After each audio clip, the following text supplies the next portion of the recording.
our entertainment for tonight, give it up for the Sicko Band. Our entertainment for tonight, give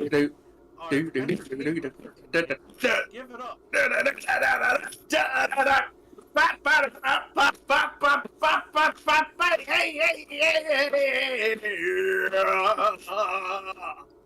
Boo, you suck! Get off the stage! Hey, fuck you! I'm the entertainment tonight! Don't like it? Join the band! Fuck you! The entertainment left just like your dad! Yeah, why don't you get on the stage, big guy? Let's show the world what you got! Okay. Here's what I like to call a life of a man.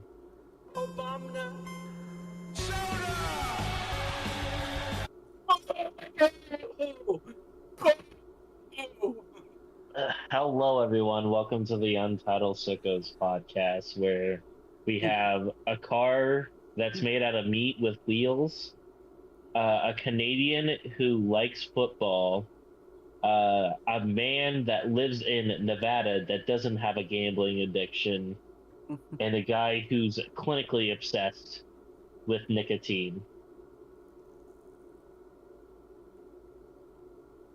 Buy Marbies? Yeah. Marbies? Oh, good. My Marby. All right. Well, hello everybody. Welcome to our another Friday. We have another day where lots of stuff happened with trades and honestly, kind of crazy what happened. Vegas somehow sounds to, oh boy, who's could be potentially most likely Vegas's first round opponent? The Vancouver Canucks. Yay! Also, as a little update, we have decided that today there will be a drinking game for the audience. Every time someone other than me says Marvies, take a shot. My Marbies. Haha, you're drunk. Now you have to enjoy us, loser. All right, anyways. We're gonna put them in the fucking hospital, Spencer. What the hell? Oh my good God. Oh my goodness gracious. All right, so. It's called drinking, nerd. Ever heard of it? To start things off, I want to talk lots about hockey today. This week I was playing, you know what? Here we go. We got lots of hockey to talk about. Trade deadline's going to be as chaotic as ever.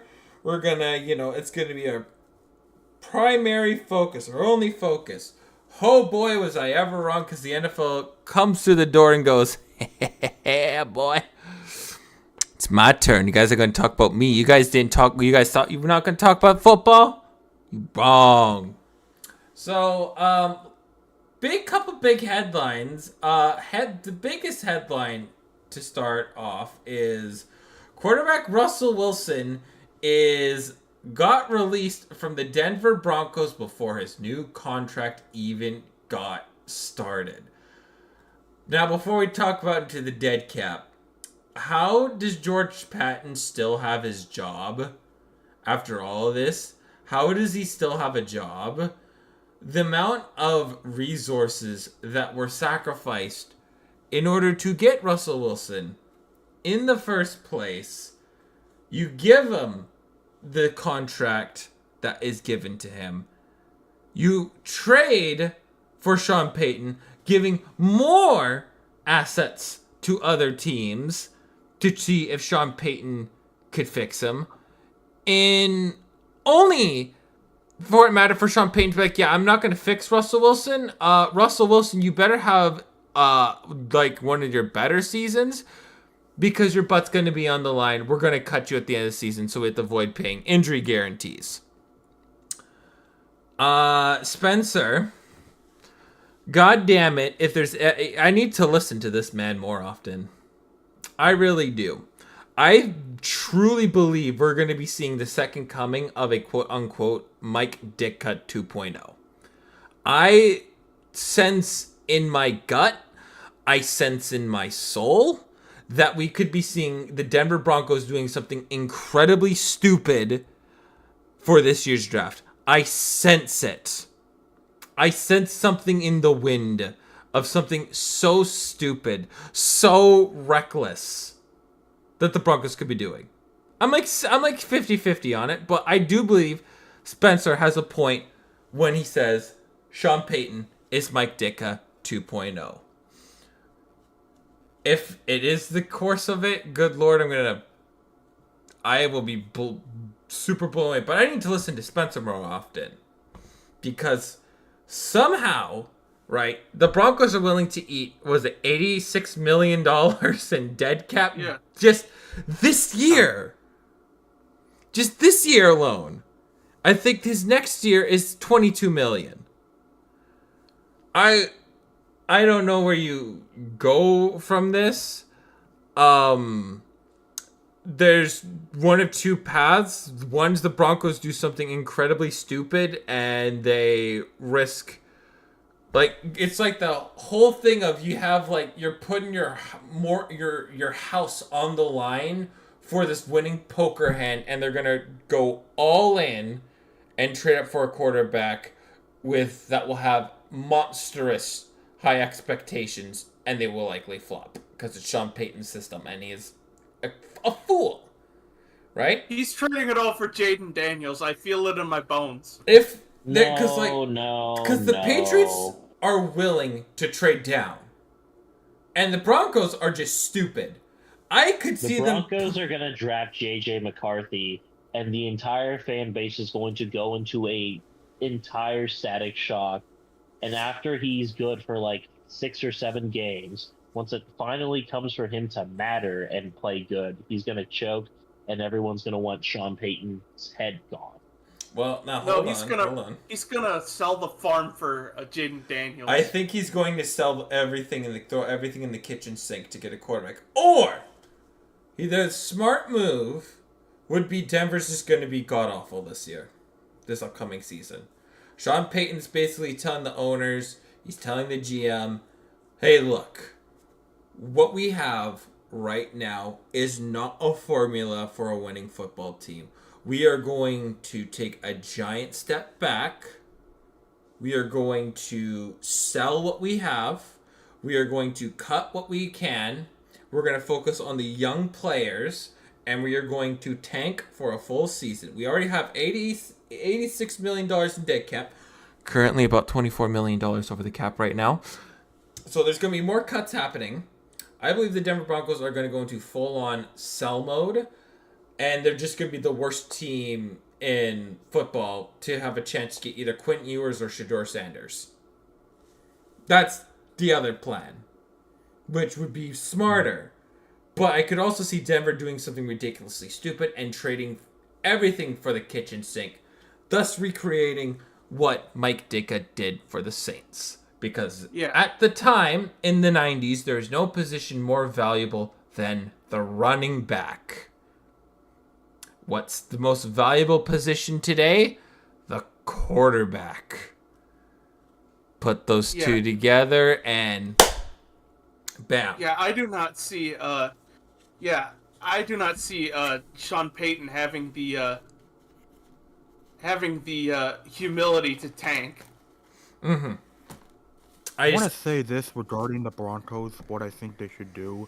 Because you mentioned that, like, I think regardless of what they do in terms of the quarterback situation, the Broncos' best interest this offseason would be to still sell older guys. Like, get the older guys off the team. Try and get as young as you possibly can. And regardless of what you do at quarterback, the Broncos are in a situation where it feels lose-lose regardless of what you do. And by the way, speaking of the dead cap, the Russell Wilson dead cap, I did pull up the tweet where it showed the largest dead cap hits in NFL history. At first place, Russell Wilson, $85 million. Ooh. At second place, Matt Ryan, $40.5 million. And then you have Aaron Rodgers, $40.3 million. Carson Wentz, $33.8 million. And Russell Wilson, again, $26 million. I saw that. Yeah. You know how many people I would kill to have $85 million? Mm-hmm. You wouldn't Become kill a anyone cannibal in because order you're a to make little that baby happen. boy. Like, it's insane. I think another thing too that we have to look at when it comes to the Broncos is who are they going to sell off? Who necessarily is sellable?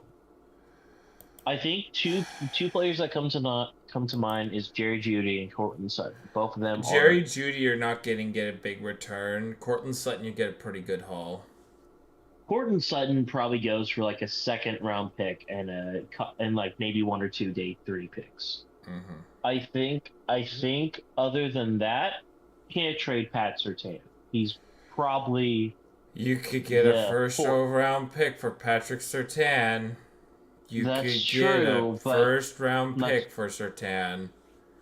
right. But then you're gonna have to find someone to replace him. The thing is, you can replace Jerry Judy. You can replace Cortland Sutton. Mm-hmm. It's harder to replace a Patrick Surtain. Oh, you're absolutely like 100%. You were right, but it's the move that I feel Denver has to make when it comes to in terms of their current situation, to where they just have to risk potentially going 0-17 next season, so that way they can be better off in the future.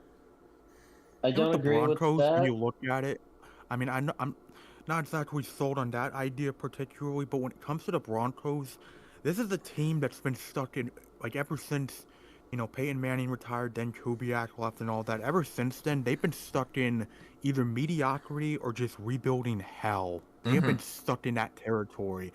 And I just feel like the Broncos are, once again, they're just going to have to really, as much as they've tried, tearing down things at times, this time they're really going to have to just try and tear it down to literally just skin and bones with this team.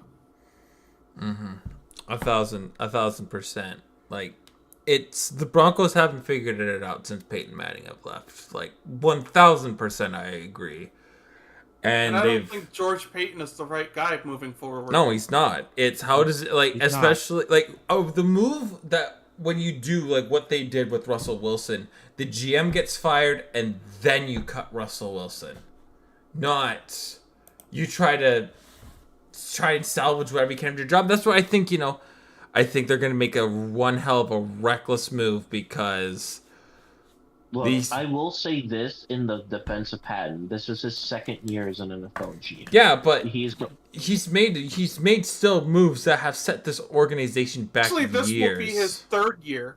His Yeah. third draft he's in charge of. But my problem but- with him is like it's more specifically, if you usually make these moves and you're the guy that pulls the trigger on these kinds of moves, you are fired because they completely backfired. This is a terrible move that set this organization back. Patton has been with the Broncos. He's been their GM since 2021. So yeah, he's been there a bit longer than I think some of us thought. Yeah, I remember when he left the Vikings.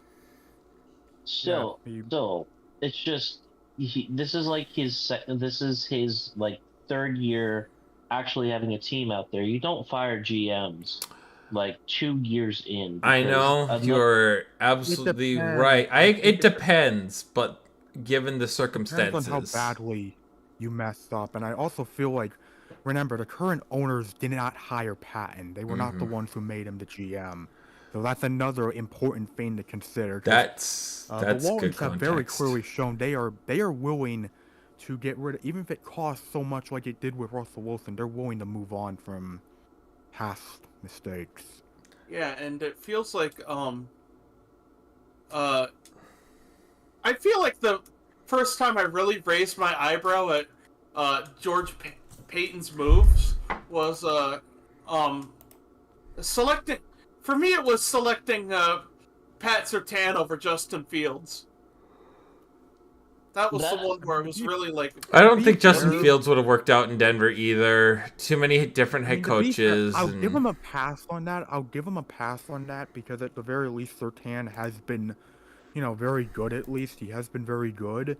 However, I think where I really started to notice the trouble is basically immediately, the moment the Nathaniel Hackett and Russell Wilson dynamic just clearly showed it was not going to work. That was when Patton's house of cards just came crumbling down.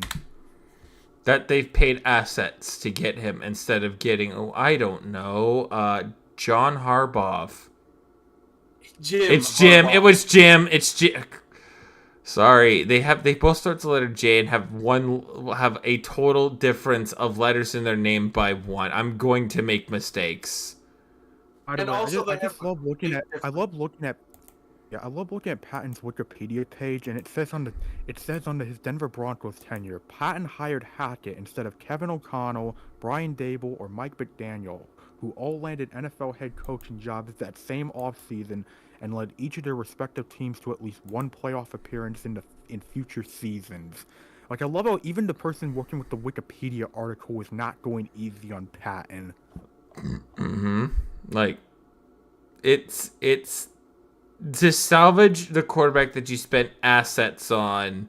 You go out and you don't do the thing where you're supposed to make sure you have everything in your hand to go out and try to salvage your quarterback. Instead, you now have the complete opposite, where now you've got complete egg on your face, lots of dead cap, and your job hanging on by a thread. And I'll also say, speaking of the Russell Wilson trade, my God, that trade is so one-sided in hindsight. Like, It already is.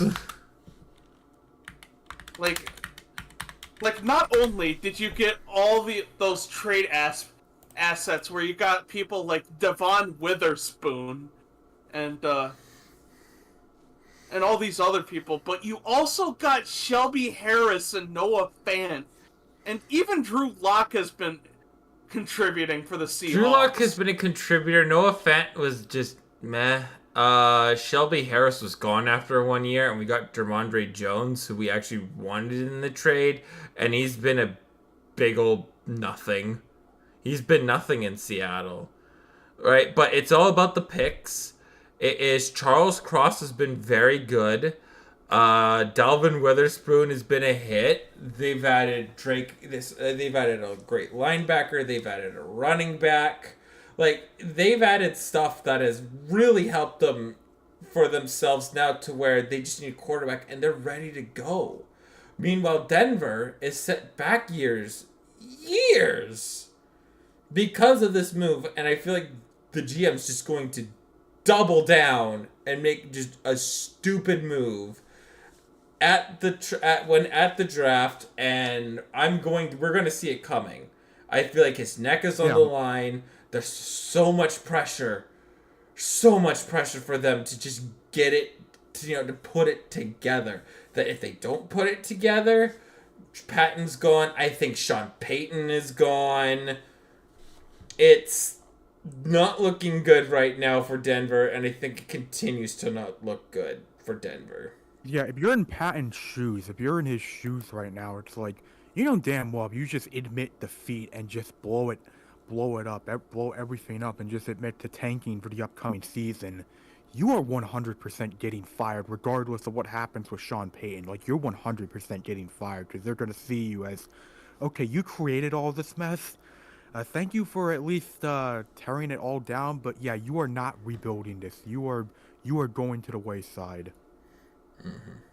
I mean, just the entire Denver situation can be summed up with the fact that this was a last-ditch effort to get Aaron Rodgers. It really was. It really was. I think I think Patrick Starr summed it up beautifully when he said that's not what he wanted to cook. Greatest meme of all time. Greatest meme of all time. Yeah, similar to how the butt fumble perfectly sums up the Jets, that right there perfectly sums up the Broncos. Agreed. 100%. that. Like, you gotta... Hopefully they can figure their shit out, because... Oh, boy, if you don't, man... I don't think no one ever gives Sean Payton a job ever again. I don't think anybody should. As he should. I don't think anybody should, too. I mean, this is his final job anyway. I get the feeling he will. I mean, if this doesn't go well, he's just gonna fuck off back to the media. Mm-hmm. Mm-hmm. Just like Mike Ditka did. Mm-hmm. Spencer has a point. We need to listen to him more. Now, my last point was on to Russell Wilson. This man, now hear me out. There is no... Russell Wilson's the most valuable quarterback on the market. He's going to cost you pennies on the dollar because he's already owed $39.5 million. So any contract that he signs, that money just comes off of what Denver owes him. So he's not making any more money. He can sign for the veteran minimum. And now you look around and go, you have a quarterback that's dirt cheap. Experience. What teams could use that? There's 5 that come to mind. One of them is the funniest option, in my opinion, and that is the Oakland Raiders. That, to me, would be the funniest option. Raiders, they do need a quarterback. Having Russell Wilson allows them to address other needs of the team. And I really like if the coaching style of the current coach is true, like he's like a real players coach. Like he really wants his players to succeed. That's such a beautiful fit for Russell Wilson. It's such a beautiful fit because Wilson really likes those coaches that really is a real players coach. And from what I've seen, he is absolutely just that. He is a players coach. So it's a great option for Wilson. The door is open for you to get Josh Jacobs back. You still have Devontae Adams. You can draft a tight end in the draft. And then it could work out. Of course, another really funny one I've heard is Russell Wilson to the Steelers, which I think that's just less. That's not really as funny, but again, that's in my top 5. Yes, Steelers. No, I think it's even funnier than the Raiders. How? Because then he'd have to work under Arthur Smith. Oh yeah, Arthur Smith is kind of a shithead.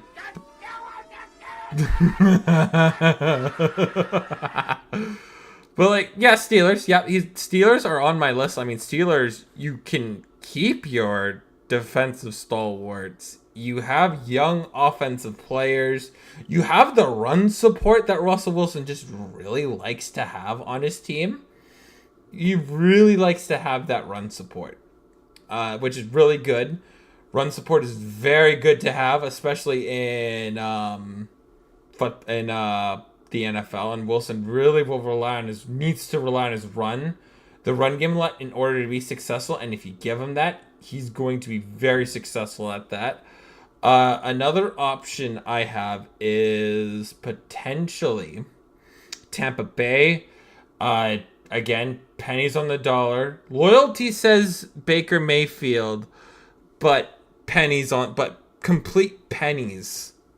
He's the most free option out there. You have a team around him in the weakest division in the NFC. Absolutely, heck yes. I had another one in my head, but I forgot about it. Giants. Yes, the Vikings are the Vikings are number 1. Really? Number 1? Wow. Here's why. Well, yeah, there's been some certain developments with the Vikings, let's just say that. Yeah, Kirk. Because Kirk Cousins is going to cost you north of $40 million. Oh, yeah. Justin Jefferson is going to cost you north of $30 million. What you can do now is, by signing Russell Wilson, you can give Justin Jefferson a very mostly guaranteed contract. Mostly guaranteed. The most guaranteed money for a wide receiver. You can give him that money reliably. And he deserves it. Yes, 100%. You You get the money for Justin Jefferson. Wilson is just there for 2 years. His contract's already paid, but most of his money's paid by the Broncos. So it's already there. You don't have to do anything. You don't. It's there. And he'd be a decent stopgap, honestly. And that doesn't. And again, it means that, you know what, you don't draft a quarterback this year. You put your assets into building your team, and you draft a quarterback next year, or you can still even take a Bo Nix in the second round to develop under Russell Wilson. And if Russell Wilson doesn't pan out, here's a rookie quarterback that is not going to make a whole lot of money. Either way, like, Russell Wilson has his pickings. He can pick and choose where he wants to go. Because and the future looks very interesting for Minnesota, I think. I think, and especially if you're in Minnesota, I think especially you want to jump on this because this is just the smartest move, and you get to keep Justin Jefferson at the end of the day. At the end of the day, everybody is happy. And that is what helps teams the most, is when you are able to use your cap space and get that quarterback that's on like that rookie style deal, because then you can allocate money to somewhere else. That's why I say Russell Wilson's the most valuable contract. And Russell Wilson can always return to Seattle. A guy that knows the system, knows the players, and is going to cost you nothing. Yep, that would be also very funny if he comes back to Seattle, and I love him back in Seattle. And not to mention, nothing on the cap hit side, and the offense is still young and very well intact, and he knows these guys, and you have one of the most electric receiving cores in football. You have, DK Metcalf, Tyler Lockett, JSN, and Jake Bobo. Oh, hell yes, please. Please sign me up. Sorry, I always have to do a Bobo chant here. Not going to happen. Another option would be Cleveland. $1 million against the cap. The Giant. No, the Daniel Giants Jones. Daniel Jones. No. If Russell Wilson signs for the league minimum, you're not paying Daniel Jones $45 million to sit on the bench. You're not doing that. If Russell Wilson is a significant upgrade from Daniel Jones, you tell him you're going to be a backup. Yeah, but That's how the NFL works. You're not paying $45 million for somebody to be the backup. You're looking at rookie quarterbacks. You're not looking at Russell Wilson. Giants are an option, but I don't think Wilson. It'd be very confusing because they don't have the pieces for Russell to really work with. Where if you look at the Vikings, the Steelers, the Raiders, I feel like they have guys in key positions that you can now pay the money for and have Russell Wilson be there for pennies on the dollar.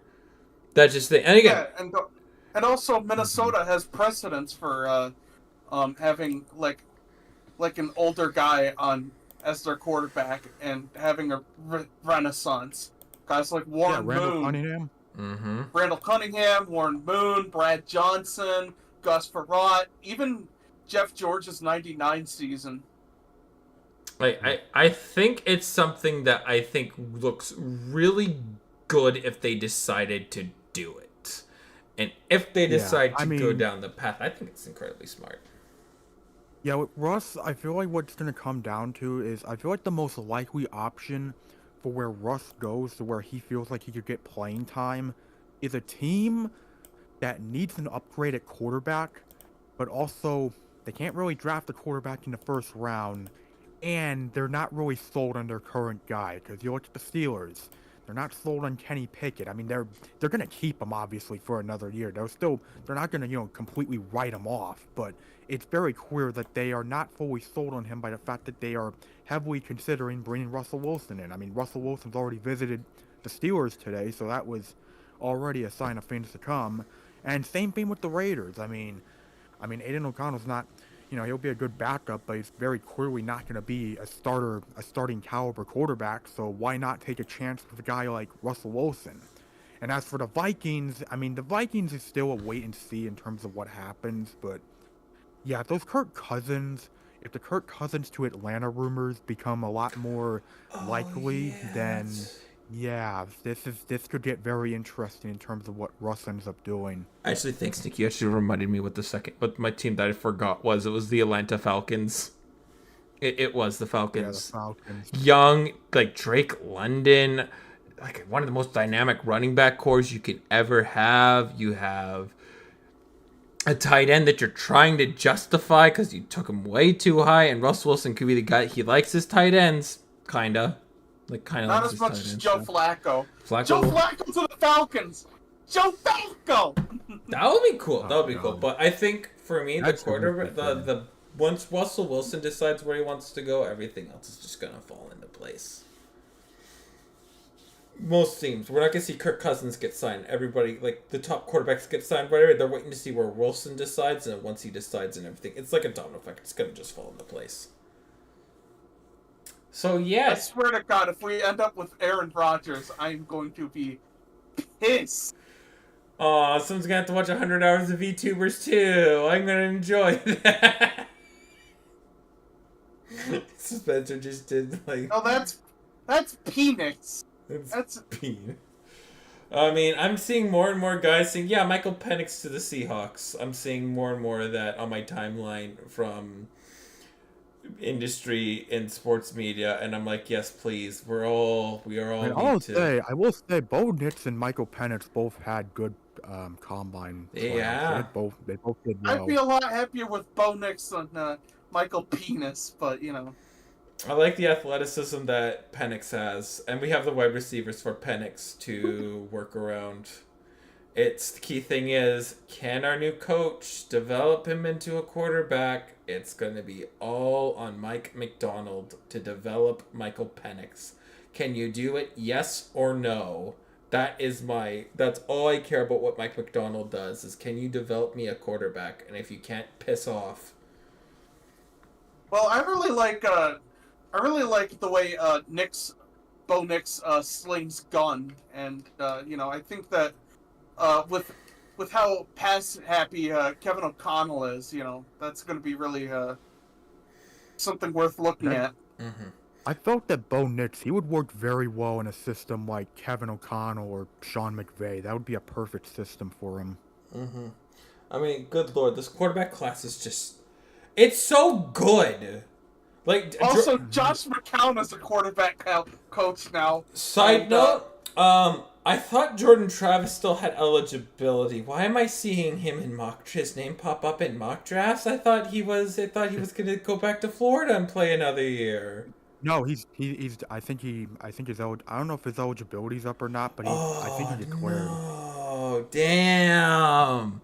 Well, there goes Florida State's chances. I saw him. I saw him. It's like, oh, wait, Jordan Travis is available, but like he did great. But like, damn, I would have loved if he had just played one more year to really, like, this was the draft. Yeah, I think he burned out his eligibility. I think he did. Oh, damn, dude. Because, like, if he had, like, one more year of eligibility, I would have loved to seen the Florida State Revenge Tour. Oh, damn. Well, good luck, Florida. Well, yeah, it's a shame. I will say one more thing about the Russell Wilson thing. I bet your Ryan Pace is feeling super vindicated right now. Like,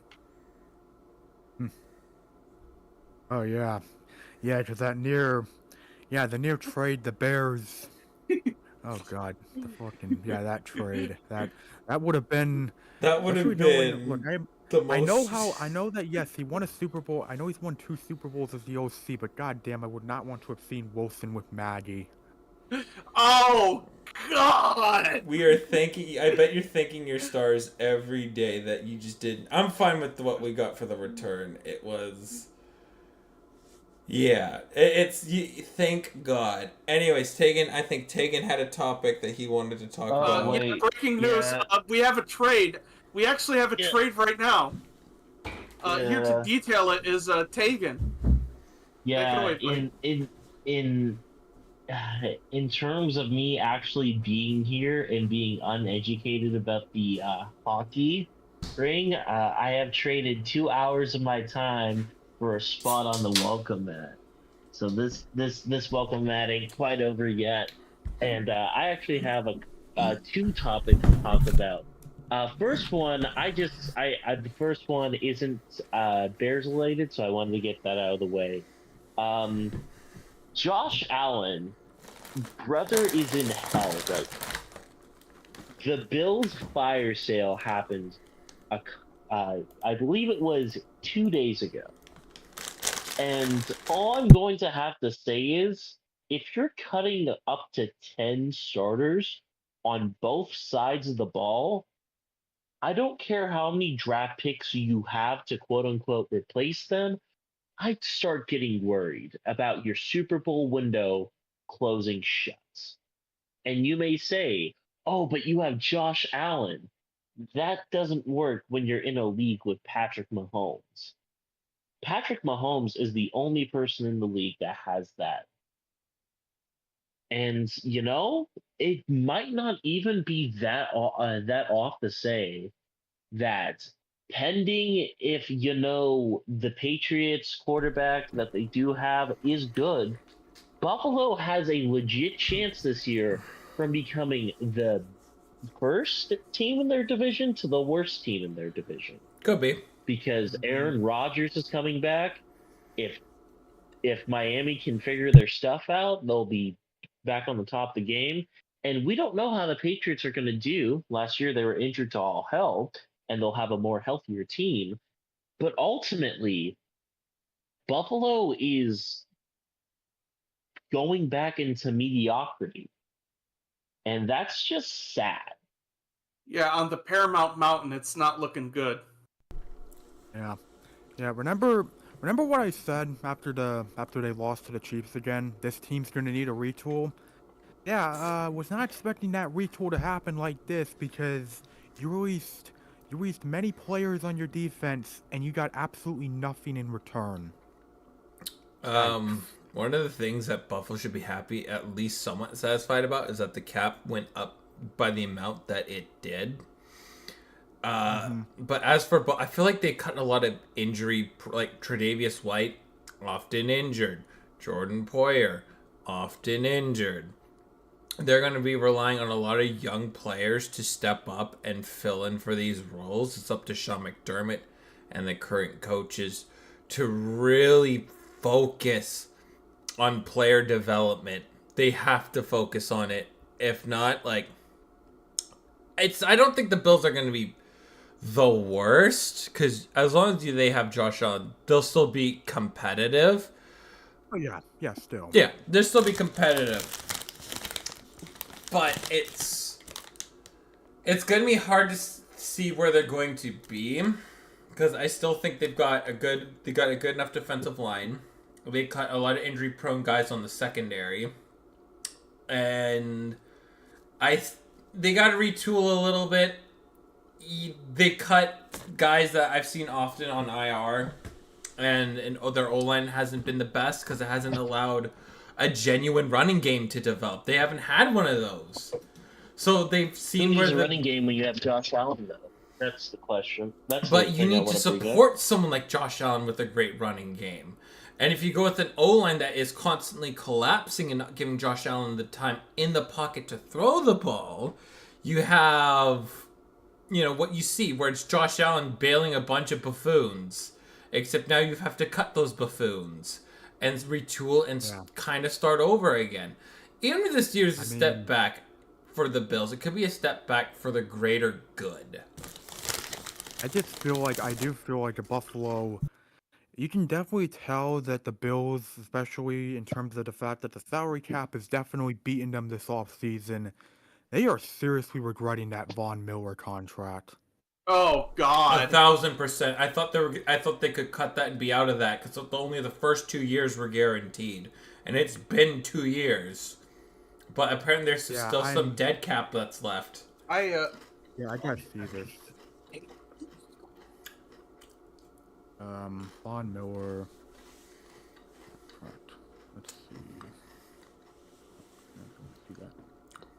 Let's see. Okay, so right now, cap hit for Von Miller in 2024, 15.1 million. Dead cap, 23.2 million. Oh. Ugh. Yeah, I regret that Von Miller deal too. Yeah. Woof. It's not good. Because I thought you could. I thought this was the year that they were gonna it was a 2-year deal, wink, wink, not a 5-year. It's a 2-year, wink, wink, wink. And then you were gonna cut him year 3. Ugh. Yeah, I regret that Von Miller deal too. Terrible deal. I'm just wondering, like in terms of what the Bills do, I do wonder if potentially they might, consider moving on from more guys. I would not be surprised, and I already heard the rumors, I would not be surprised, though, if we see people speculate shit about Stephon Diggs and what's going to happen with him. Oh, yeah, that's an easy speculation. Kind of unrelated, but, do you want to know a fun little sausage family fact? Sure. What? Before tonight, my dad had never had any form of combos. What? Yeah, seriously. I get... He was just like, I've never had those before. Mind if I try one? And I said, yeah, I give him one. And he takes a bite and he says, there's stuff in here. And he was surprised. Like... Yeah, combos. There's stuff in there. Yeah. What? But yeah, I just look. It's hard for me to look at Buffalo and think very positively because, I mean, think about the AFC, and I don't think people talk about this as much. The AFC right now is a bloodbath. Oh, 1,000%. Obviously, There it's are easily about a 12 bloodbath. playoff teams in that division, and I am not joking when I say 12. And if you're wondering who I think they are, Jets, Miami, Buffalo, Kansas City, Chargers, Jags, Texans, Colts. I think 1 second, and then every team in the AFC North. There are 12 playoff caliber teams in the AFC. Mm-hmm. I was gonna say it'd be easier to name the ones who you think aren't. Oh, the Patriots, ones that I don't think Raiders, aren't, Broncos, Jets. Patriots, Raiders, Broncos. No, I said the Jets. And Titans. I just. Oh yeah, Titans. Titans. Yeah, 11. So like my thing is here, how like you are losing a good majority of your talent, while most of the other teams are keeping their same talents or improving as it. The fact of the matter is, Buffalo was 1 game away from being eliminated from the playoffs. Mm-hmm. I don't think people understand that. So So without luck, this team doesn't make the playoffs, and if we're going into next year and they've gotten worse, Buffalo might not even get to 500. Like, that's how bad we are talking right now. We'll see. With how things are heading, I would not be surprised if Buffalo has a really underwhelming season by any means, or somehow even if they make the playoffs, they become first round exits instead of second round exits. I wouldn't be surprised if everyone in the Bills gets fired. I would not be surprised in the slightest, because this has been building for years now. It's a snowball effect that's been building for years with the Bills, and it feels like it's getting worse. It's getting worse with the Bills, and unfortunately for as talented as Josh Allen is, I don't think he's going to be enough to, bail out the Bills unless they have an excellent draft class. And my God, do they need a great draft class this year. They have to. 1,000% they have to. Anywho, to move on from Buffalo to my last point, where on earth is Justin Fields? As me and Nick Man very much know, Bears Twitter has not gotten any better. And with what a news surprise. coming out that Justin Fields may still be on the roster after May 1st, we have truly gotten into the worst timeline possible, where the possibility of both Justin Fields and Caleb Williams being on the same roster is a truly nightmare scenario, because no matter what, everyone's going to be pissed. Yeah, I mean, with how it's heading, I mean, I have no doubt that when it comes to like Justin Fields and what's holding it up, I have no doubt that the Falcons, the fact that they have a good shot at getting Kirk Cousins now, that's definitely thrown a massive wrench into the Justin Fields plan. And obviously, you know, whatever the Steelers are doing with Russell Wilson and all that, like that's definitely, it feels like there's a lot that needs to play out before we know what happens. But obviously it is a bit frustrating when you just felt like with Justin Fields, it's like, okay, it's a clearer picture in terms of what's going to happen a week ago, and now it's not so clear. The longer he stays on the team, the more anger and doubt fills into the minds of every single Bears fan right now. Mm-hmm. And Yeah. I must imagine Chicago area drywall fixers are going to be just absolutely cleaning up. look, it's getting to the point where the legitimate thing coming up in Chicago right now isn't Trump versus Biden, it's Justin Fields versus Caleb Williams. And that is not hyperbole. That is the entirety of how Chicago feels. Who cares about two old guys fighting? We have two young, electrifying players to fight over. Yeah. But yeah, the Bears are... The Bears are, again, miserable. Every day Justin Fields is not being traded, his value slightly decreases. Oh, no, I agree. Just the issue is, what team has recognized his talents and think, oh, he should be a starter? I think it's going to traded. What team is going to, you know, make the move? Like, that's the big thing, because I'm sure they wanted to trade him. I'm sure they're just waiting. They want to make the move. It's just you're waiting to see where Russell Wilson goes. Yeah, where Russ goes, where Kirk Cousins goes. You know, that's right, and holding everything up. Also, too, you have to keep in mind, if every team is like, we're comfortable with our quarterbacks, who is really going to want Justin Fields? He would most likely have to get traded into a backup role, which, I'm pretty sure he doesn't want.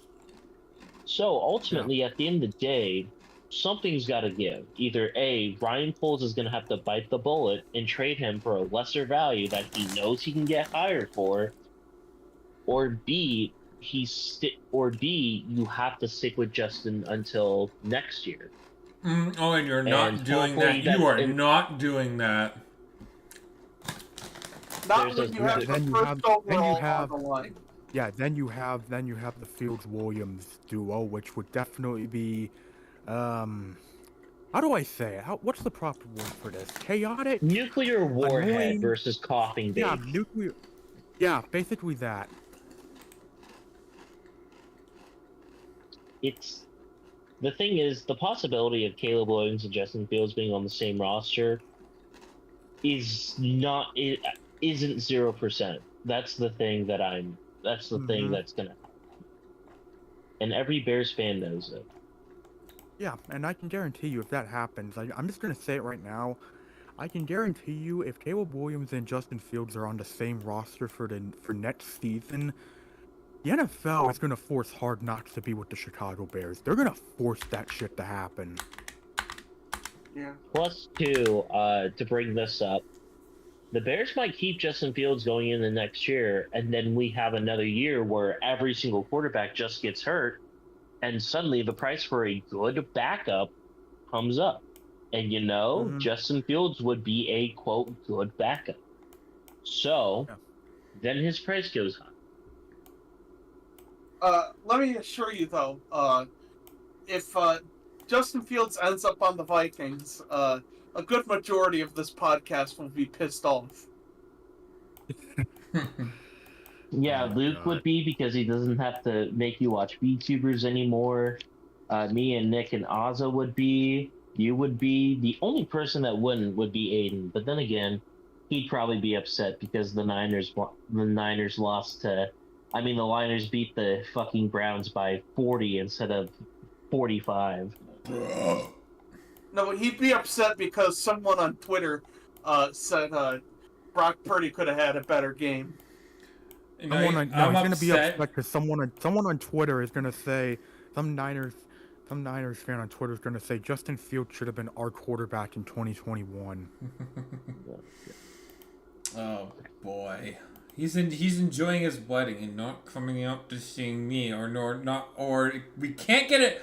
Like, oh my God, bros, I am trying everything to try at least to meet us halfway. Yeah, try everything except go to Vancouver, bro. Come on.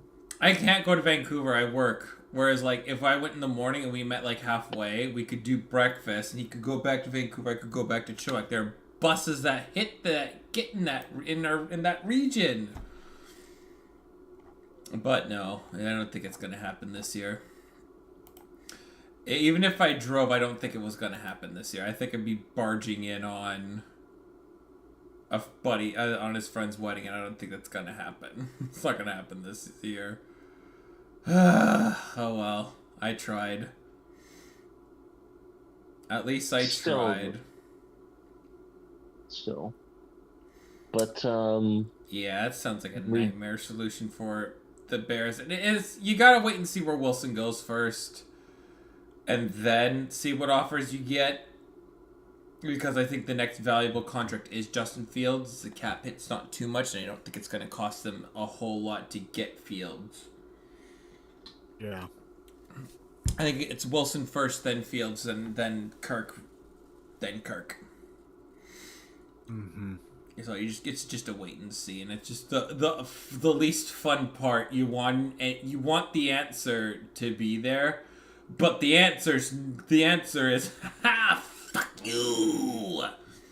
But yeah, Monday at noon is gonna tell a lot of stories for the NFL. Because they have to be under the salary cap at the start of the quote unquote to start the football new year, right?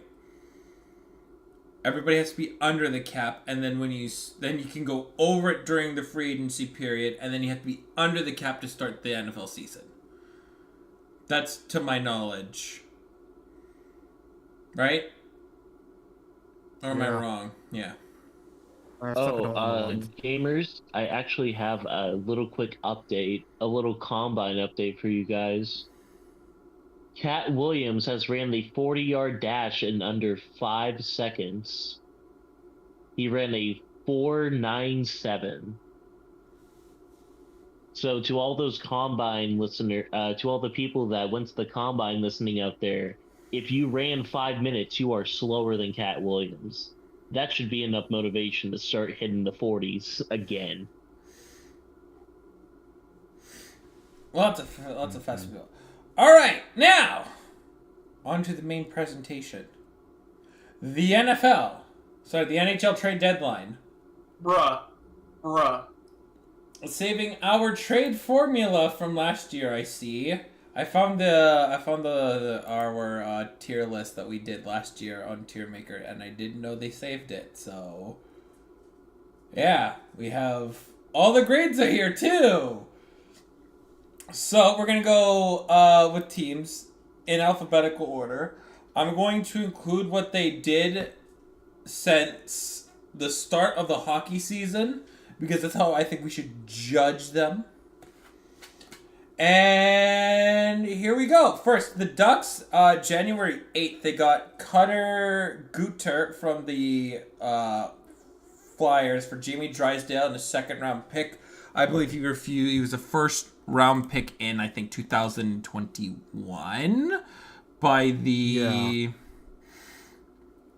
Flyers, and then informed... he refused to play. Yeah, informed them that he wasn't going to play for the team.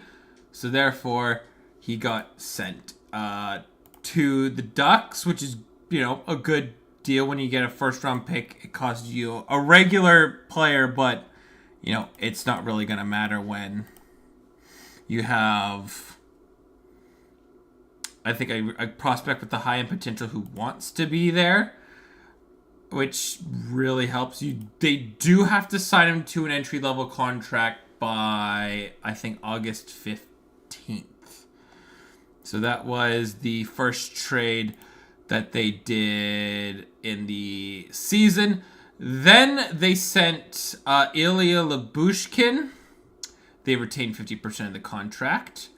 And they got a third-round pick. Canes got a sixth-round pick. They got a third-round pick for Lyubushkin. Depth defenseman that they got valuable for. They realized they're not making the playoffs. So, so what you can. The third-round pick should be middle of the pack, given Toronto's track history. But Lyubushkin goes back with the Leafs. Oilers get Adam Henrique and Sam Carrot and a seventh-round pick and the rights to one of their draft picks in Ty Taylor. They get a first, a conditional fifth, and they retain 50% of both contracts. And then the Lightning require a conditional fourth-round pick and retain 25% of the contract. So they got a first for this year's upcoming draft. And they swap players. Jacob Pernault is swapped for Jan Marak. They swap and they get a defenseman prospect from the Canadians. And then what year are you doing this for? 2024. This was today. This season. Oh, we're doing this season. Yeah, this was today. I'm trying to see where you guys are. Sportsnet.ca. No, I mean, are you at March 7th?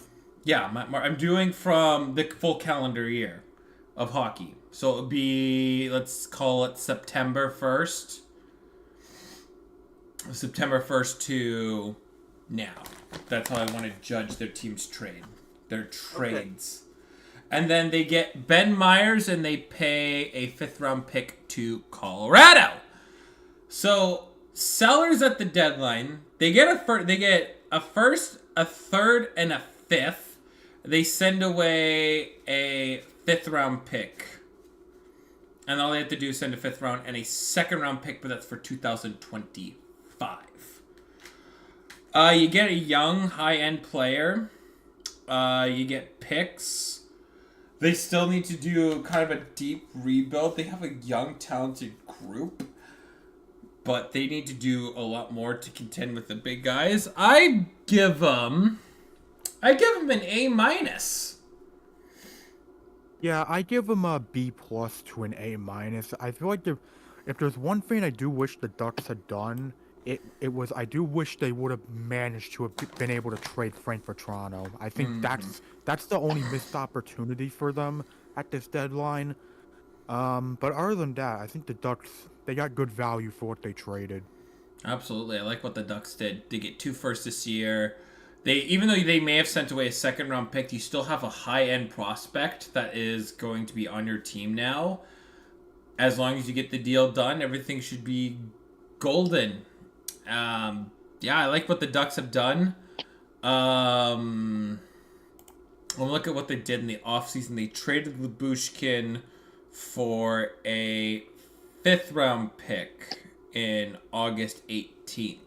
And they got a better value for it. They got a 3rd-round pick for it, too. So, really good job by the Ducks.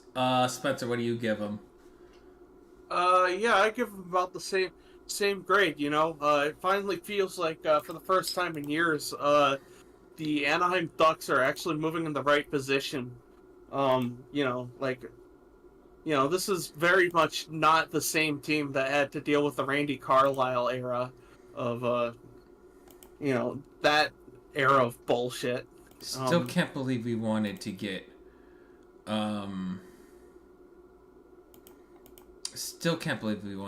Carlyle. All right, so I'm double checking and quadruple checking with the Yotes.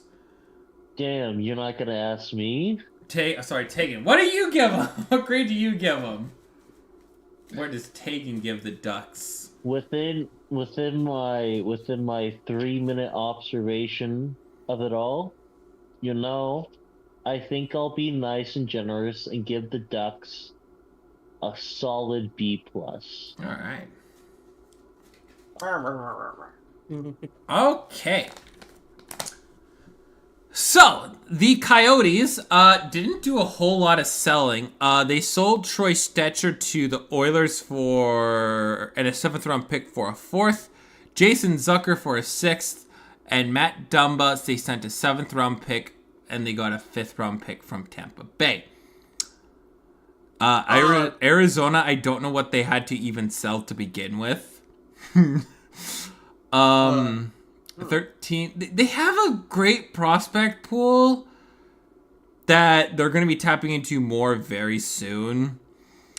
It's going to be the same boat the Sharks are in next year. What the hell do you sell?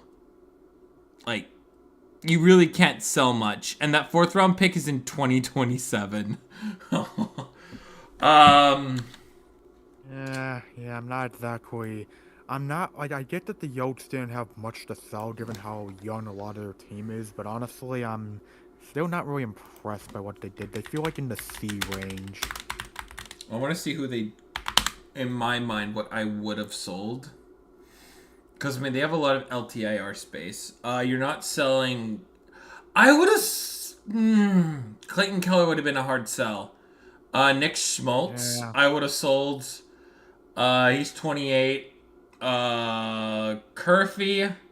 Yeah, I would have sold Kerfoot. He's only on a 2-year deal. Nick Bjugstad, I would have sold. Yeah, I mean, Bukestad is a really solid, gritty bottom sixer, and that's the kind of thing where it's like, Josh you're not Brown. going to get much return for Bukestad because people don't like paying that much for a bottom sixer, so why not keep a little bit of depth, or at least a little bit of grit? Yeah. A little bit, but to me, it's there's moves I feel like could have been done. Like, to me, the big one, I think you could get a nice return for Clayton Keller. You're not going to make the playoffs this year, and your next star of your team is Logan Cooley. Like, Dylan Gunther and Logan Cooley, those are going to be some great players in the future. And you still have their, I believe... We're talking shit about the Coyotes, but they just beat the Red Wings 4-0. Based. So, what the fuck do we know, huh? Mm-hmm. But my point is, it's... I really feel like they could have done more to sell. I'm going to give them a C-. Yeah, I'm feeling around the C- C range. Yeah, definitely a C-. It's an improvement over what they've been doing, but I still want to see more from this team. I also want to see this team in Kansas City. In my mind... I digress. Like where they're at right now, anybody over 26 is sold. Anybody over the age of 26, you're selling. Because, you're not going to be in a real competitive window yet. I know you need that veteran grit. That's called free agency. I think they did okay. It could have been better. Tegan, what do you give the Yotes?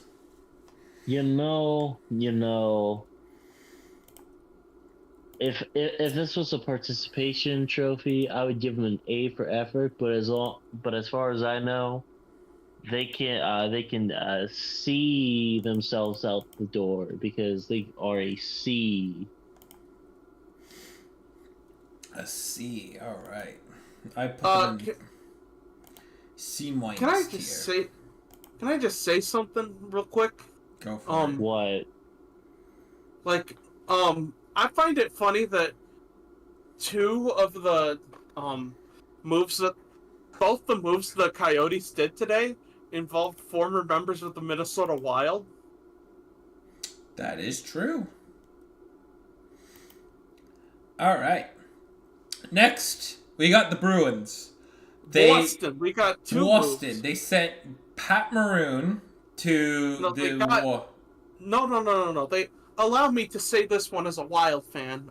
They acquired Patrick Maroon from the Minnesota Wild, in exchange for Luke Toporowski from the AHL, who is junior, as well as a 6th-round pick, which is conditional in 2026. The condition is that the pick goes to Minnesota if Patrick Maroon plays one playoff game this year. Which he will. Yeah, so I'd say pretty decent for the Wild. But we're not there at this point. I just want to say the most notable thing, the thing that everyone's talking about with this trade is the fact that Pat Maroon is going to Boston, and let's just say that infamous Bruins commentator Jack Edwards has had some interesting past comments about Pat Maroon. Here's another move they made. They acquired Andrew Peeke from the Columbus Blue Jackets in exchange for Jakub Zaboral and a 3rd-round pick in 2027, which I can't believe we're sending away picks for that far away, but here we are. I feel old. I will be 31 at that point. Holy shit. My thing with at least Jacob Zarub is he's had stints in the NHL, which is kind of key for a value for what Columbus got, which is really good. Luke Toporowski might need a couple more years in the AHL. In Iowa. He might need another year or two, which should probably be a good, bottom 6 or middle 6 forward, which... nothing wrong with that. Nothing wrong with that. But But for Boston, you get Peeke and Pat Maroon. And the big thing is to remember, Boston, they gave up 2 first-round picks last year? Yeah. And they got bounced in the first round, so it's more like, which is kind of like some of the mindsets of some of these teams. They're not going to be super aggressive at the deadline, because they were aggressive, and it bit them in the ass. They're still a really good team at the end of the day. Adding some bottom 6 forwards to really bolster your already really good team really helps. I'm going to give them a B-. Yeah, I think a B- is appropriate. Yeah, I'm feeling like a B-, B range, honestly. I think that'd be a proper range for what the Bruins did here. Yeah, regarding Boston, B for Bruins. Yeah, B for Bruins, B for Boston. I do just want to say, though, because this has been in my head rent-free ever since we did this, but I just need to say the fact that in our L's of the Year video, I don't think any of us put the Bruins in the freaking L's of the Year. Dude? We did not. Yeah, and that has haunted me now. That is lived rent-free in my head ever since I realized, damn. We have a surprise number 0. The Boston goddamn Bruins. Yeah, there, problem solved. Number 0, the Boston Bruins. Problem solved. Exactly. You blew a 3-1 lead, bro. A 3-1 lead. Man, I wanted to beat fucking Boston, but no, it has to go to the Florida Panthers. No. Skill issue. Yeah, I know. All right, next. Tegan, what do you give the Bruins in what you've heard? So, from what I've heard, Wally is a cinematic masterpiece. Bruins get a C-. So I think their average is a B-. I think we give them collective as a B-. Yep. All right. So Buffalo Sabres, January. We've actually been busy. We get started with December 6, 2023, where they, if you don't mind me taking over this part. Go for it, because I'm going to run to the bathroom. So December 6th, we get the ball rolling when they acquire Eric Robinson from the Columbus Blue Jackets and they only give up a 7th-round pick in 2025, which is conditional from Nashville. Columbus will only receive the pick if Robinson plays 45 games in the remainder of the 2023 season. I'm not sure how that's going, but there's that. January, they give up Philippe Sederqvist to the Montreal Canadiens, and he goes there for future considerations. I hear good things about that guy. He might be like the GOAT or something. And then we starting to get into the thicket of it. March 6th, Buffalo Sabres, they send Casey Mittelstadt over to the Colorado Avalanche, and in return they get Bowen Byram. Ooh, a bit of an improvement there. And then a big trade with the Florida Panthers. They send Kyle Okposo to the Panthers, but in return they get Carl Sialen and a 7th-round pick in 2024, and which turns into a 5th-rounder if the Panthers win the Stanley Cup, which that's quite a jump. Pretty much bypass the 6th round. Meanwhile, and then they send Eric Johnson to the Flyers for a 4th rounder in 2024, and then they send Devin Cooley to the Sharks for a 7th rounder in 2025, which is actually Washington Capitals' pick. And who is eating on the microphone? I'm just moving chips. So I was moving my bag of chips. I had to get my phone. I was behind a bag of chips. Oh, okay. Did you hear a word I said about the trades? I have looked at it. I've been staring at it. Okay. Here's the thing. I really like what they did with getting Bowen Byram for their defensive core. I love that move a lot. Yeah, considering they only had to pay Casey Mittelstadt. It was a 1-for-1. You saw Kyle Okposo. Really wasn't going to do much in Buffalo. They're still a little bit of ways away from being competitive.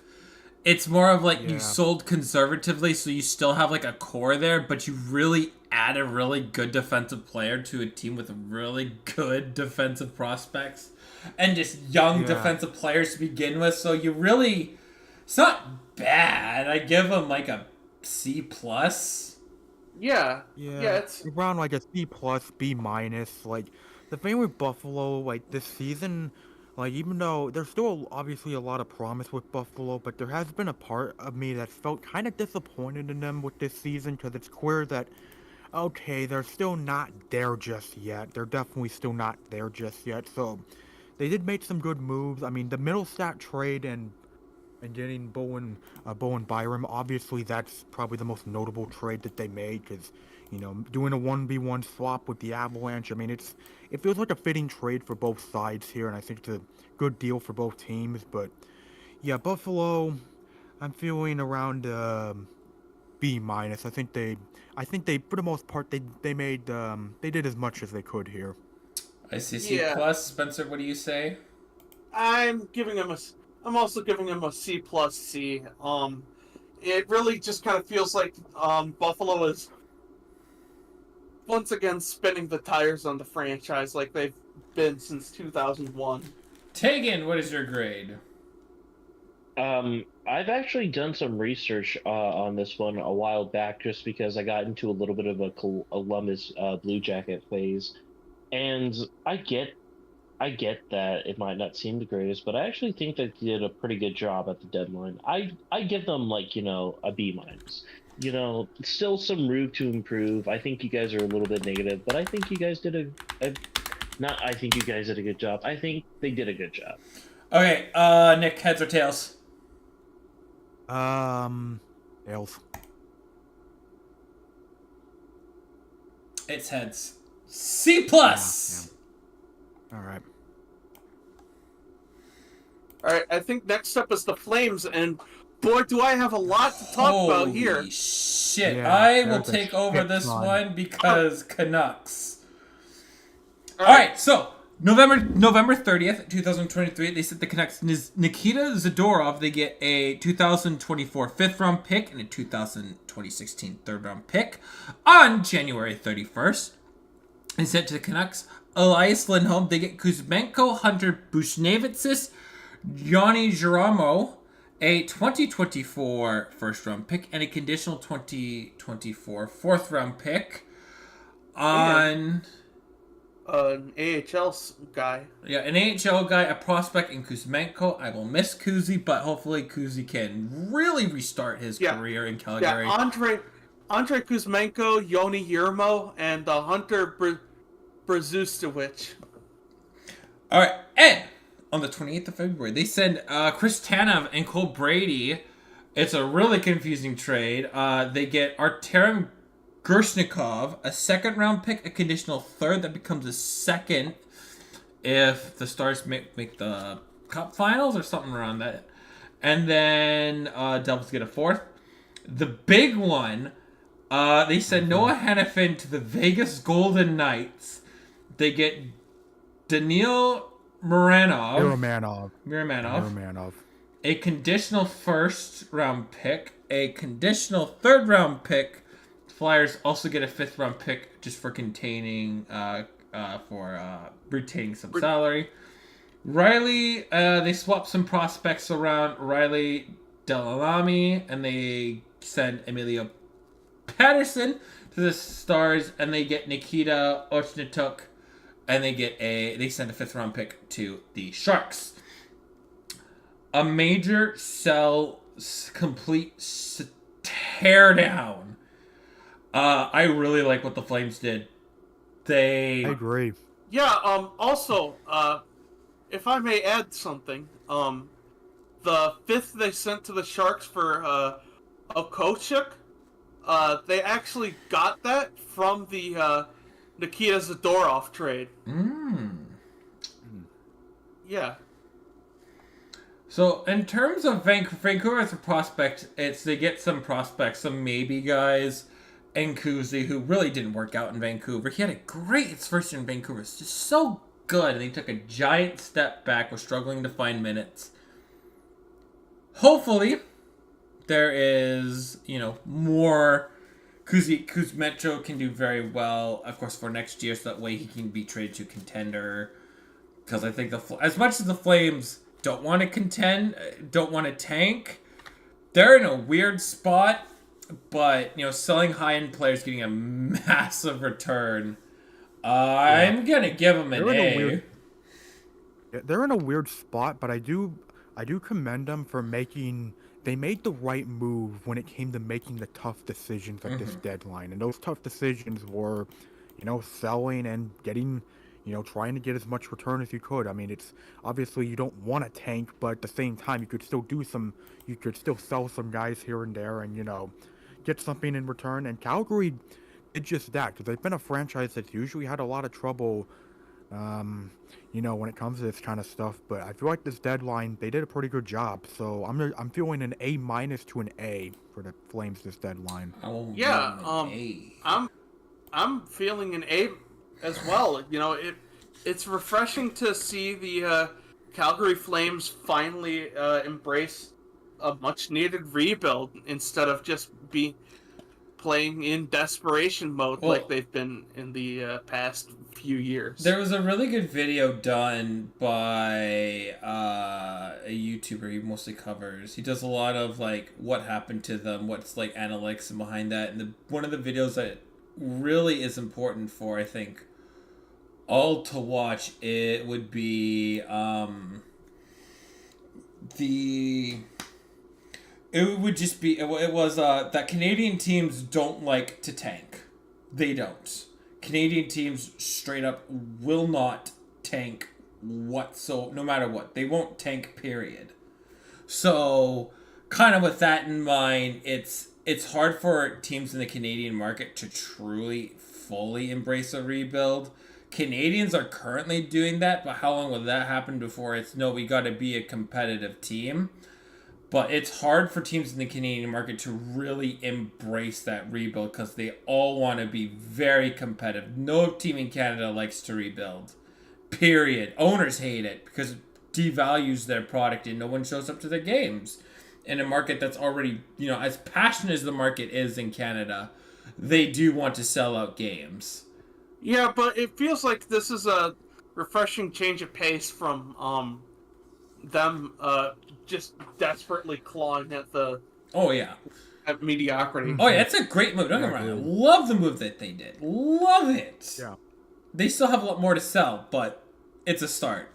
Tegan. Yeah. What do you give them? As a famous YouTuber once said, not good. Yeah. Really? Really? What grade do you give them? I mean, I don't know. I'd probably give them like a C minus. I mean, I'm not saying that you guys are like hyping them up or anything. It's just, I don't know. It's just, I feel like if I looked into it, I would feel like they did a lot better than it seemed. But as of right now, I'm just, Not feeling it. Not feeling it. Not You feeling didn't it. sway me enough. All right, fair enough. That brings it down to a minus. Plus, hey, if you gave them a perfect grade, then that would mean that that's the most they could do, and that's not what you want. You always want to see improvement. All right, asshole, get out of here. Now. What did I do? You know what you did, motherfucker. What did I do? You decided, Damn. you saw this hockey discussion going on, and even though you don't know nothing about hockey, you're just like, "Arf the dirt, I'm going to join this conversation anyway." This is. I think this is extremely educational content for Tegan, because it's the first step is to I'm like in observing. school right now, and you're Yeah. both my teacher. Yeah, we're just saying That's how I feel. your current homework assignment could have been done better. Yeah. And the Colorado Avalanche win it in overtime against the Wild. Crazy. All right, next we got the. Carolina Hurricanes. I really like what they did. I really like it. Yeah, let's get agree. this ball rolling with October 10, 2023. We start off with a simple little 1-for-1 with the Colorado Avalanche. Avs get Caleb Jones, and the Hurricanes get Callahan Burks. And then we mentioned the Ilya Lyubushkin trade earlier. Carolina retained a little bit of salary, and they also sent Kirill Slepets to the Marlies.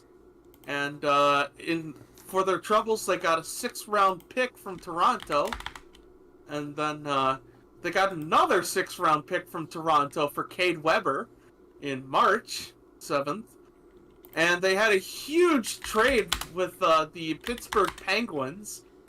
They got Jake Gensel and Ty Smith from the Pittsburgh Penguins in exchange for Michael Bunting, Vasily Ponomarev, Cruz Lucius, Vili Koivunen, 2nd-round pick in 2024, and a 5th-round pick in 2024.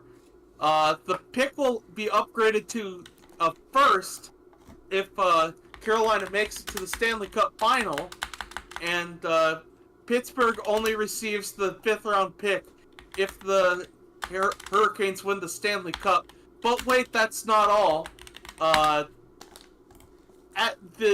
Right at the end of the deadline, they acquire Evgeny Kuznetsov, the guy with the bird flap, from the Capitals for a 3rd-round pick in 2025. So, big moves by Carolina. Oh, I really like what they did. They didn't have to even give up a 1st-round pick to get Jake Gensel. No, I see. Sorry, never mind. I saw the. Sorry, Yeah, no, conditional, conditional, but still. It's a pretty low it's a pretty low first rounder if they My only concern is they sent a lot of prospects to Pittsburgh. And that's kind of what Pittsburgh really needs, is just stuff. I think they gave a lot. And they had to send a regular player, Michael Bunting, too, who you kind of really want in a playoff scenario. He's just a rat, and you want rats on your ice. Wait, wasn't Bunting a Leaf at one point? Yes. That's why I say Michael By the Bunting's way- a rat.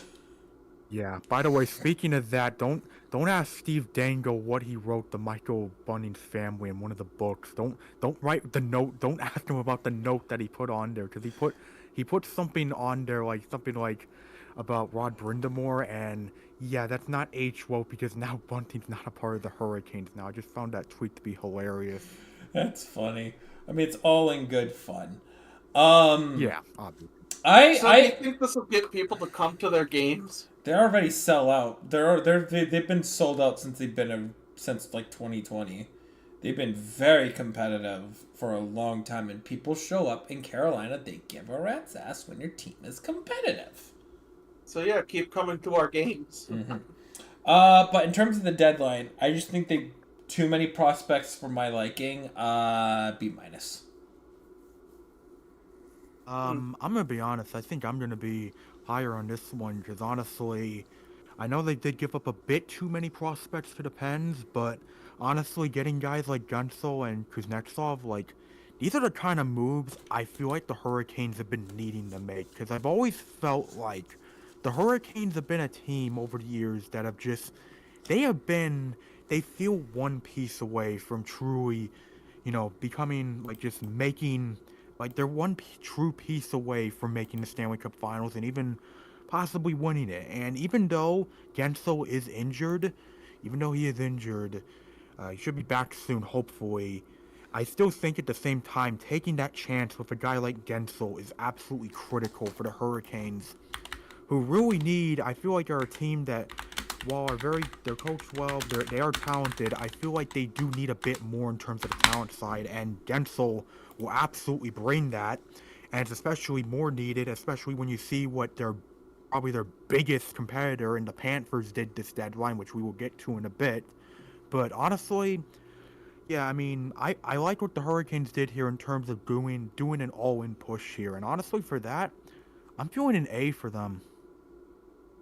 I suppose I'll be the middleman and say they're at an A-. I don't feel nearly as oh, that's a lot of prospects. I don't feel nearly as much about that because I don't know if you guys know this, but the Carolina Hurricanes currently are not affiliated with an AHL team. Yeah, that is. Oh, true. Yeah, so it's kind of like you don't really have anything to lose by trading your minors away. They don't? Like, are they just assigned randomly to other AHL teams? I think so. They had a contract for a while with the Chicago Wolves, but that expired, and the Wolves are now an independent team of the AHL. I feel like the Wolves wanted to be independent for such a long time, though. They really should be the Blackhawks AHL team, but yeah. Well, hopefully there'll be some moves on, because you really do need a place for your prospects to play. So yeah, with that in mind, yeah, it's fair. Tegan, what's your grade? I think they've done great. The Hurricanes, they've been hurrying along, and they made some pretty good trades, and you swayed me. What grade? I think I'm gonna give them an A. I think they deserve it. All right, I'll put them in the A tier. I'll put them in the A+ A tier. All right, next, the Chicago Blackhawks. Here's my summary of what. Move on. Here we go. Yeah. Well, hang on. They got Anthony Beauvillier. And then they sent Anthony Beauvillier away for the same thing that they paid for. Yeah. Not much. And they got Rem Pitlick. Oh yeah, the hero of that one game. I mean, at the very least, I will say this. At the very least, I do understand that they don't really have much to trade off. I mean, given if you've kept track of who they've had on their roster outside of guys like Connor Bedard, Foligno, and all of that, like it is bare bones. Let me It's tell you, Connor it's bare Bedard and bones at that. friends. I still think some team would like to have a Ryan Donato. So like Ryan Donato's got a really nice cap hit, $2 million. Tyler Johnson's 33 and is a UFA at the end of the season. That's like a guy you have to sell. They didn't offer to have any salaries. That's 50% retention. They didn't go out of their way to no. Their LTI pool's pretty used up actually. Yeah, even then, unfortunately it might be used up quite a bit. Yeah, I'm giving this team I'm putting them in the D tier. D, yeah. Yeah, D. I'm giving them a D. D. I mean, you have to have sold like something like Tyler. Oh, limited no movement clause. Never mind. But like Nick, still like you got that's like something you make a move for, or even then I give them a D for damn. That was a boring deadline. Like Nikita Zaitsev, he's a UFA with a modified no movement clause. Modified no movement clause. Like, there's something that you gotta do to like, especially with Tyler Johnson. You don't want to be on a losing team. You want to win the cup. So I don't know why you don't sit there and says, hey, look, we're gonna send you away. We're gonna get something out of it. Like the Blackhawks have Connor Bedard and Kevin Korchnowski and Seth Jones and a bunch of guys. That's it. That's it. You're watching the Blackhawks because Connor Bedard's has just been a gem. He's done better than I expected him to do this year. The fact that he's averaging a point a game, good lord, he's gonna be so much fun to watch. All right. I think our next team is the Colorado Avalanche. So we get started with the previously mentioned Burke Jones trade. But moving on to the next one, December 15th, they make a move for Tomas Tatar. They sell Tomas Tatar to the Seahawks, the Kraken, for a 5th rounder in 2024. And then they're back at it March 1st. They send Curtis McDermott to the New Jersey Devils in exchange for Zakhar Bardakov and a 7th in 2024 from Nashville. And then March 6th, we start seeing a lot more moves. They send Ryan Johansson and a 1st-round pick to the Flyers for Sean Walker and a 5th rounder in 2026. It's pretty intense stuff. And then we get the Byram Mittelstadt move. And this one is a bit of a surprise to me as a Minnesota Wild fan. They acquire Brandon Duhaime from Minnesota for a 3rd rounder in 2026. And then move with Nashville, where they acquire Yakov Trenin and Graham Sward. In exchange, they send over Jeremy Hansel and a 3rd rounder in 2025. And finally, the Ben Myers move, where they basically get a free 5th round pick from the Ducks. I mean, the way how I'm looking at it right now, they already have a really good top 6, like really, really good. And adding Sean Walker, like, dude, it's a great move by them. They have added a lot of like really good impact players on this team. They reload their bottom 6 big time. I think they might have paid just a little bit too much for Sean Walker, who's 22 points in 63 games.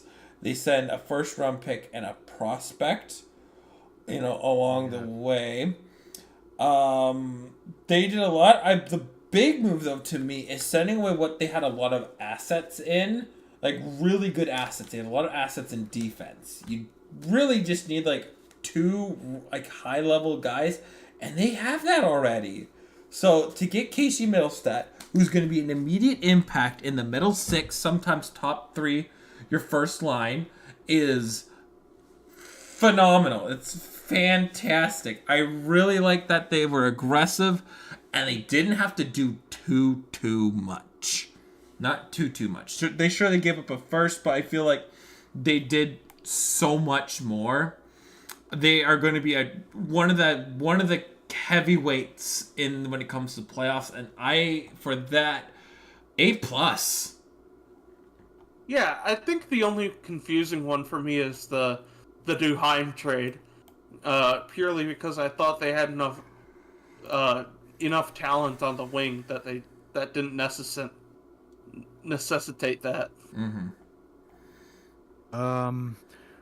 With Colorado, I like what they did getting Middlestat. I like getting Sean Walker.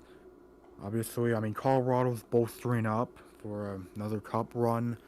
I feel like the big question with the Avalanche right now is really the only thing that's holding the Avalanche back when they're healthy, like when they've been healthy this season. The only thing that's been holding them back has been goaltending. That's been the only questionable mark about them, because, yeah, their goaltending has not exactly been great this season. It's not, it's easily been their biggest weakness this season. Now, granted, I know I'm pretty sure they called up one of their prospects to start playing some games, and he's done well so far, so I'll see how that develops with the Avalanche, but that's really the only concern I have with the Avalanche in terms of, going for that another all-in push to get to get a second Stanley Cup in 3 years. And I mean, regardless of that, I still really like what the Avalanche did for the most part. I mean, yeah, they may have overpaid in some areas, but overall, for a team that's, contending for a Stanley Cup, I'm feeling a B+, A- for them. A-, Spencer, what did you give them? An A? Yeah. A-. Yeah. I was just a bit confused about the Duheim trade. Alright, Tegan, what do you give them?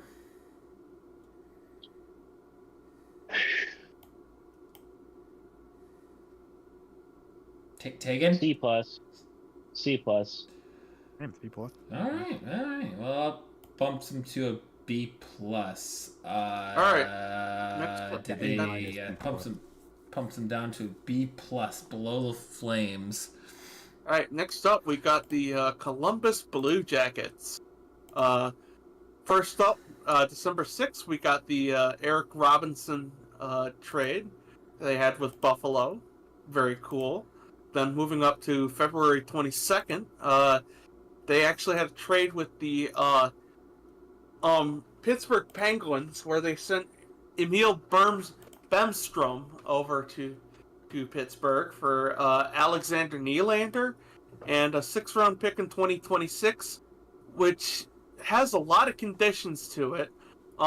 If Emil Bemstrom scores at least 6 goals with the Penguins from now until the end of the season, then the 2026 6th-round pick is upgraded to a 2026 3rd-round pick. Ooh.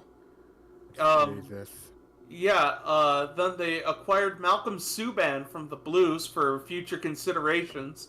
Elite player. Elite player, my favorite. Future considerations. Golden Knights legend, Malcolm Subban. Andrew Piquet, the move we mentioned with Boston. And then one more where they send Jack Roslovic over to the New York Rangers for a 4th-round pick in 2026, where the condition is it upgrades to a 3rd if the Rangers make it to the Stanley Cup Finals, and Roslovic plays in 50% of the playoff games. All right. B for Blue Jackets, that's what I'm feeling. I'm wanting to see who they could sell. They really don't have a lot of what I would consider, sellable.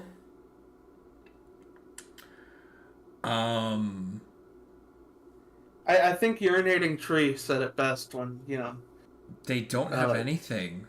Yeah. Like, they don't have anything.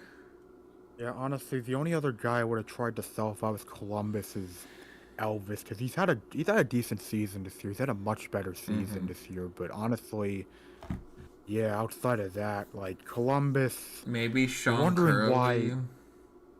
Yeah, if you're wondering why the Blue Jackets feel very lifeless right now, yeah, this should probably explain it a bit. I'm gonna go C because they really couldn't. Like, maybe you send Oliver Matthew and Sean Curley. Yeah, C plus. C. I'll give him Yeah. a C. C plus. I mean, I'll give him props for this. Alexander Nylander's at least been doing well for them. He's got 7 points in 7 games since he got traded to Columbus, and I also say that because I had to watch him score a hat trick on us, so that was less than ideal. But I'll give Columbus credit for Nylander. Actually, hold up. Overall. I'm gonna knock it down to a super F. Here's why. Ooh. The Ivan Provorov trade was made in June 6, 2013, and they sent their first round pick in 2023 in a really good draft class, even though it really didn't count. The Ivan Provorov trade has been a complete disaster. A complete disaster. I am going to give the Blue Jackets a super F because that's going to set them back a lot, because they get that pick that they gave them, the Flyers, that's like a very high first round pick on top of that too, for Ivan Provorov to be a complete dud. Like yeah, I'm going to give them a super. They get a super F. Yeah, I'm gonna be honest. I mean, this is kind of biased because honestly, I really don't like what Columbus has done, and there's a reason.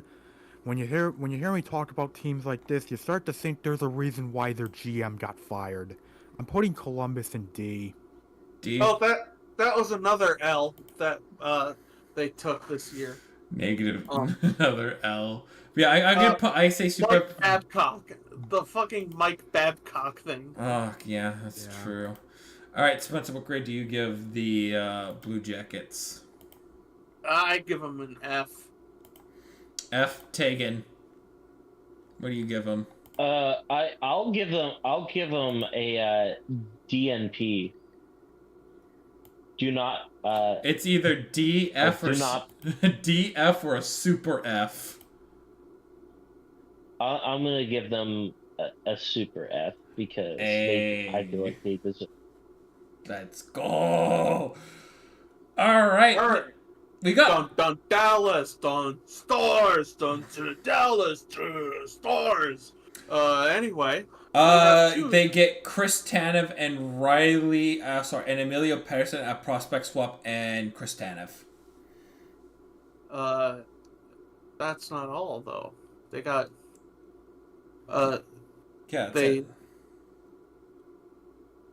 That's it. They send over a second rounder to Calgary and a third rounder as well.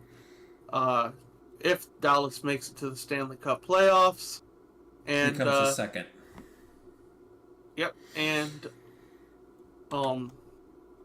it does not become a second. You only get the third round pick if. Oh, okay. Well. And they also gave the Devils a fourth for saying thank you for holding on to Christopher Tanev's salary. I want to give, like, here's the thing. The Stars are already really good. I don't think there's really much more they want to do or were willing to do. Just having Chris Tanev to me is more than enough. They're still gonna be very good. B plus. Yeah. B plus. I guess. I'm feeling B minus to B. There's not really much else to say about the Stars. They made one move. I mean, it's a good move, but it's it's just one move. So B- for me. Tegan.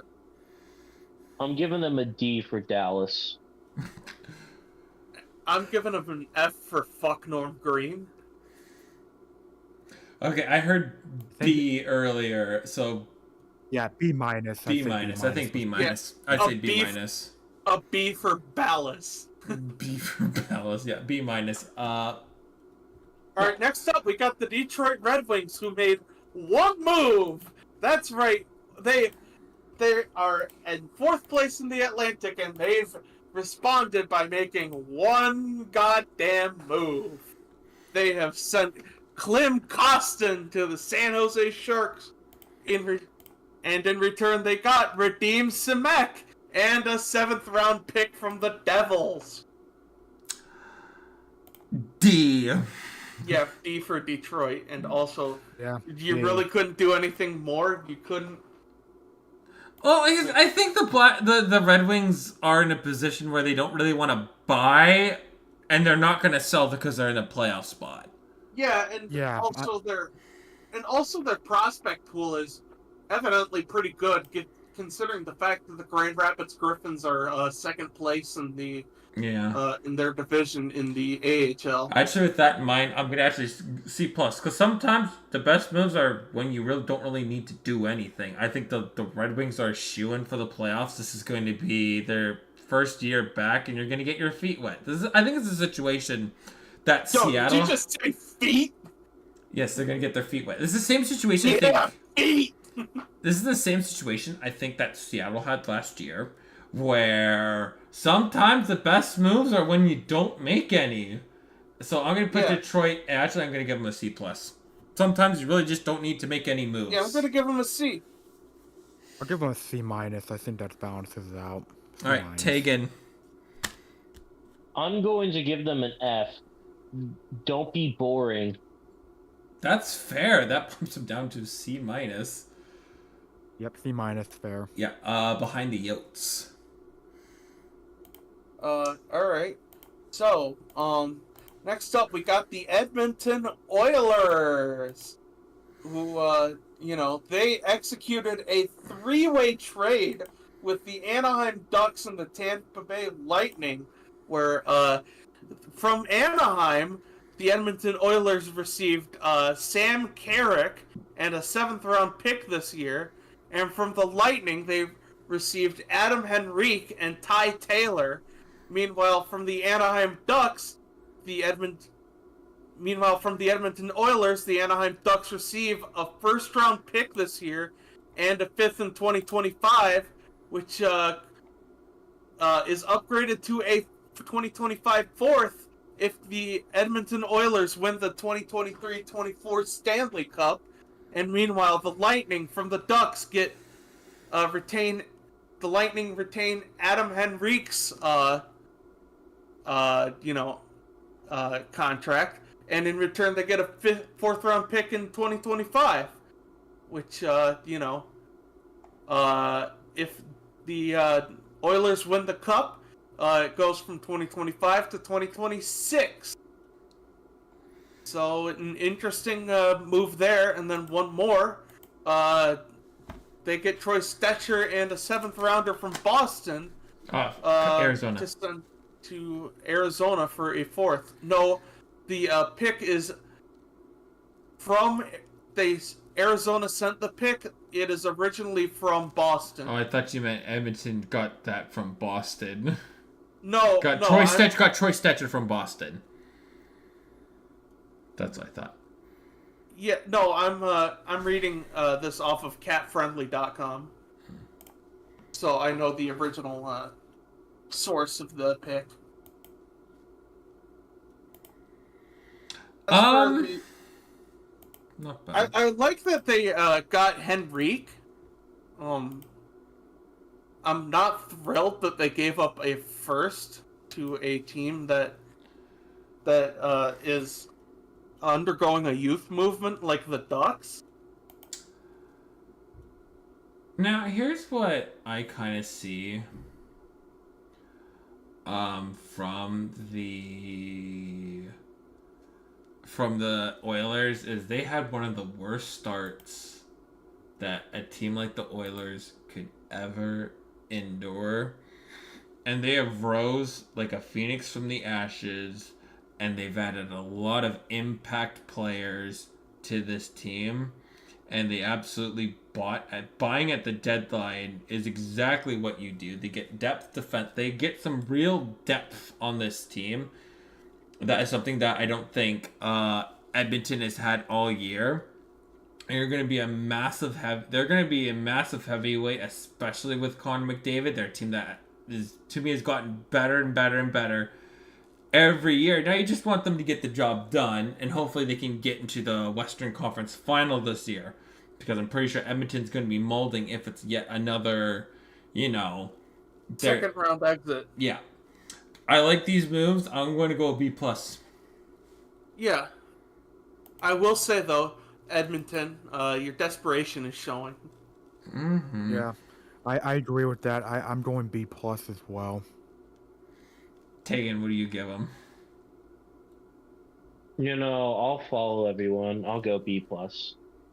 All right. All right. Next up, we got the Florida Panthers, who, boy, did they certainly do things.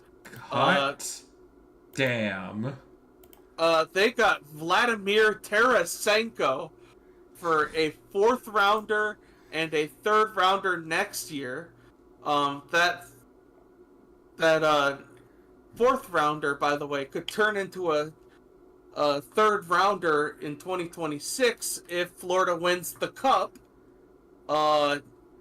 They then get Kyle Okposo from the Buffalo Sabres, and all they give in return are Cal Cialin and a 7th rounder in 2024, which upgrades to a 5th if Florida wins the Stanley Cup. And then finally they get Magnus Hellberg from the Pittsburgh Penguins for Ludovic Weber and a 7th rounder in 2025. So, fun fact, last year we gave the Florida Panthers a Super F. Last year. What did we even give them a Super F for? They did nothing at the deadline. Yeah, they did nothing. Oh, yeah. And I think at the time that was at a time when Florida was really struggling too. Mm-hmm. Yeah. They made the Stanley Cup Finals that year. Mm-hmm. Yeah, that was the whole Hubie Doobie Doo thing where people thought Kachuk was a mistake.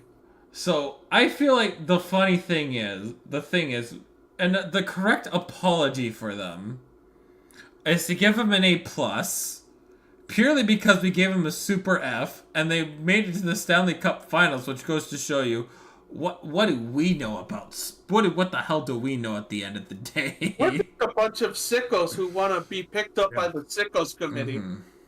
And I want to say this, not only for that, not only giving them an A+ for that, but also in terms of moves, you not only did the right thing by getting a great player in Vladimir Tarasenko, putting him on a championship contending team that's already loaded as hell, and it's only going to get more loaded with a guy like Tarasenko. You fleeced Ottawa in the process. Mm-hmm. A+. Yeah, it's like plus. it's like Melnick never left. A+. Oh yeah, that's.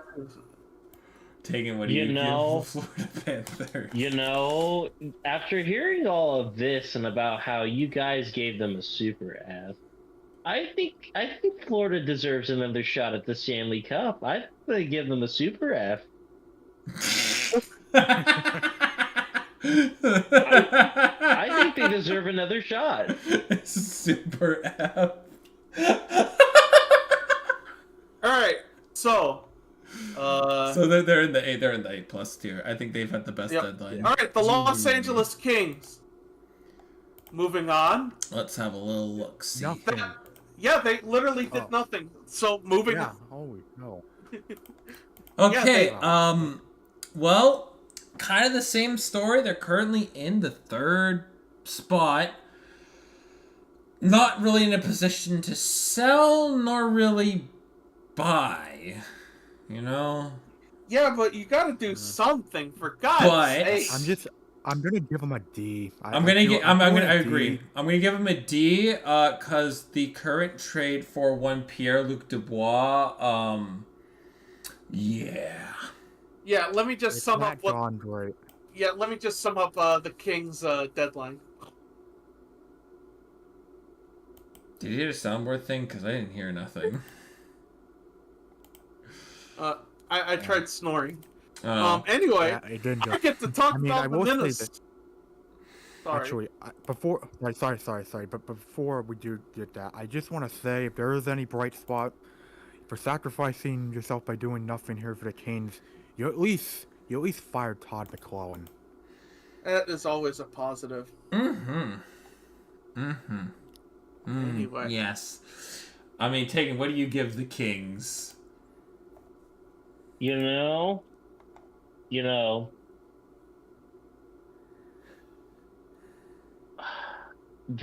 not the Sacramento Kings, I'll give them that, but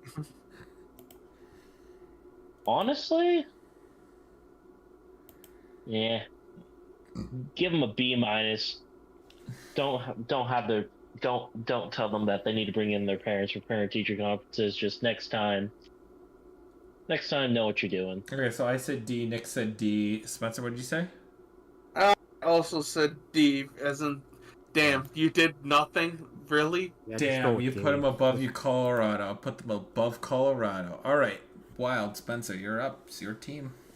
All right, I get to talk about my team, the Minnesota Wild, who back in July acquired Patrick Maroon and Maxim Kachevic for a 7th-round pick in 2024. I wonder where that one's gonna go. Then going off to November 8th, 2023, we send off Kalen Addison from that Jason Zucker trade we made with the Penguins a few years back, and we get Adam Raska, an interesting prospect. I'm interested to see him do his stuff in Iowa, and then we also get a 5th-round pick in 2026, courtesy of San Jose. And then we make another deal with the Lightning the same day, where we send over a 7th-round pick, and we get Zach Bogosian, or Bogo, as everybody here calls him. Everybody likes Bogo. And then we got and then Maxim Kakovic, one of the players we got for with the Pat Maroon trade, we send to the Pittsburgh Penguins for Will Butcher. And then March 7th, we kick things off with a trade we send Brandon Duhaime to Colorado for a 3rd-round pick in 2026. I kind of get why. It's a bit of a logjam as far as forwards go, especially if you're not sure if they're a left winger or a right winger. You know, that's not good. And then March 8th, we send Nicholas Pitayan over to the New York Rangers, and in exchange we get Turner Elson back from New York. And then another one, we send Pat Maroon over to the Boston Bruins, and we get Luke Toporowski and a 6th-round pick. So in my mind, I'm thinking, hey, I'd consider that a successful upcycling of Maroon. And then right at the deadline itself, we send Connor Dewar to the Maple Leafs for Dmitry Ovchinnikov and 2026 4th-round pick. And judging by how pissed off Leafs Twitter is that we got Ovchinnikov, I'd consider that to be a pretty good trade. It's not that we're pissed off that what we pay.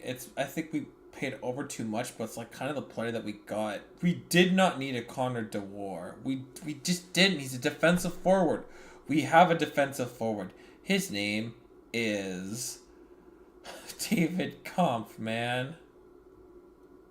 Well, thanks for Ovchinnikov when he eventually blossoms into something. If he does, we'll see what happens. And as far as what I think about this off deadline,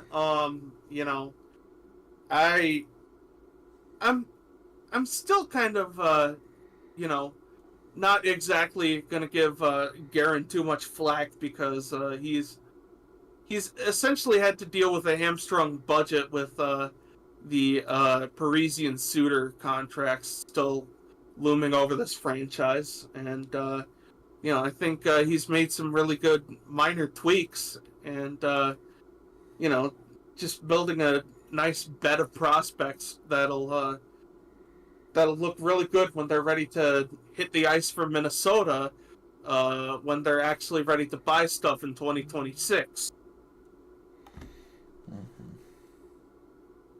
So I give him a B minus for Bill Guerin. I'm gonna give it a C plus. Honestly, feeling around that range too, because I feel like the Wild did make good use. They got good value for what they ended up trading in terms of the moves they made. It wasn't really anything major, but they still got good value for what they did. My only complaint is with the Wild this deadline is I do feel like there were other guys on this team, more notable guys who I do think, in terms of the Wild being in the current situation they are, where it's very clear that even though it's not as bad as it once was, they are still definitely handicapped by the contracts of yesteryear. And I will say though, and yes, I am kind of being a bit biased, but I can tell you that a lot of hockey fans were not happy when it was said that the Wild were not trading Marc-Andre Fleury. A lot of hockey fans were pissed off about that. From what I understand about that, Marc-Andre Fleury said he does not want to move anymore, and if that means he stays with the Minnesota Wild, then so be it. Fair enough. I mean, honestly, with the Wild, it's just like, yeah, they're pretty handicapped right now, given past contracts. I mean, I still feel like there was more they could have done at the deadline, but overall, they still made a lot of moves. Mostly just pretty small moves, but still moves in general. So I'm gonna give them a B minus. I said B plus. Spencer, what did you say? You said B plus, right? I said B minus for.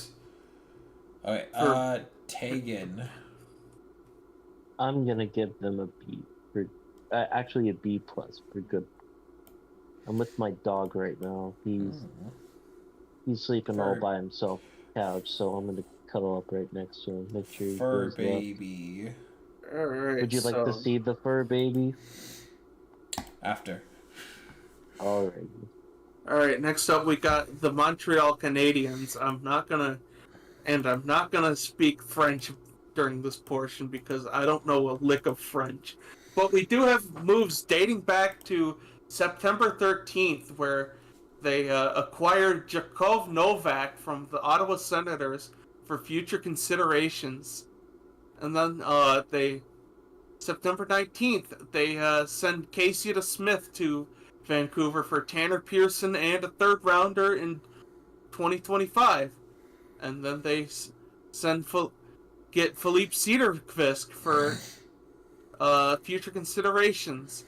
And then they send Sean Monahan to the Winnipeg Jets for a first and a seventh in 2027 and a third in 2027, which they only get if Winnipeg wins the Stanley Cup in 2024. So, nice try, guy. And then Canadiens send Jan Mysak over to the Anaheim Ducks for Jacob Perreault, making this team much more Frenchy. And then they send Jake Allen to the New Jersey Devils for a third rounder in 2025, which could be a second rounder if Allen plays in 40 or more 2024-25 games, and if the club that Allen is a member of qualifies for the playoffs that year. That's a lot. Yeah. Could I say something about the Canadians? Les Baguettes, hon. Sure. Sacrebo taz une tete a fois satu les plagot de gouttes. I have no idea what that said. French. Look up look up epic rap battles of history. Oh, god damn it. Damn it. All right. Okay. So I like the fact that they sold Jake Allen. He was not going to be their goaltender long term, and he's kind of a fringe starter in my opinion. And they got a third for him, which is really good doing.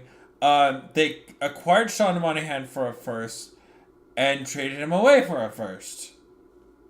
Beautiful. Getting Tanner Pearson a shot. They also got a 3rd-round pick for that. Center Casey Smith probably was their 3rd string goaltender, so I think they did really good. I'm gonna give them an A+. I really like what they did. I guess the only thing I have to add to it is I think the Mysek Perral trade is very funny because it feels very Montreal, like this Jean Mysek guy nowhere near French enough, and we must send him to Anaheim for Jacob Perreault. Home. Nick, what A+, right, Spencer? Yeah. I just felt like that was funny. Nick, Yeah, what I'll do you give go? Montreal. I'll give them the benefit of the doubt because I'm looking at Montreal's roster. There's really not much they could really sell, whether it be due to really like their veterans not most of their veterans not exactly being really interesting guys, but also the fact that they have plenty of young guys, and plenty of their young guys have also been hurt though, and that's why whenever I see Montreal this season, I just get the reaction of, wow, this hockey team sure does exist. But outside of that, looking at what they did at the deadline, I like what they got for Jake Allen, and I like what they got for Sean Monahan. Getting the first, excellent move by them. So honestly, seeing what they were limited to, I'll give them an A. I think they did a strong job here. Tegan, what do you give them? Probably a B for Les Baguettes. Tegan? Tegan? He fell asleep. I'm here, buddy. Just getting my fur baby. I'm going to give them an A for the 2nd letter of Sac of Le Bleu. Alright, heads or tails again. Oh, Alright. Who's saying head? my fur baby went in the other room. Spencer, heads or tails? Tails never fails, baby. It is tails, so A+ for the Montreal Canadiens. Next team. The Nashville Preds. Fun fact, that is the only hockey stadium I've ever been to. Nashville, as in the one with the catfish. All right, we got some moves to talk about. We got them sending Yakov Trenin and Graham Sward to the Avalanche for Jeremy Hansel and a 3rd rounder in 2025. We also got them acquiring Anthony Beauvillier from the Blackhawks.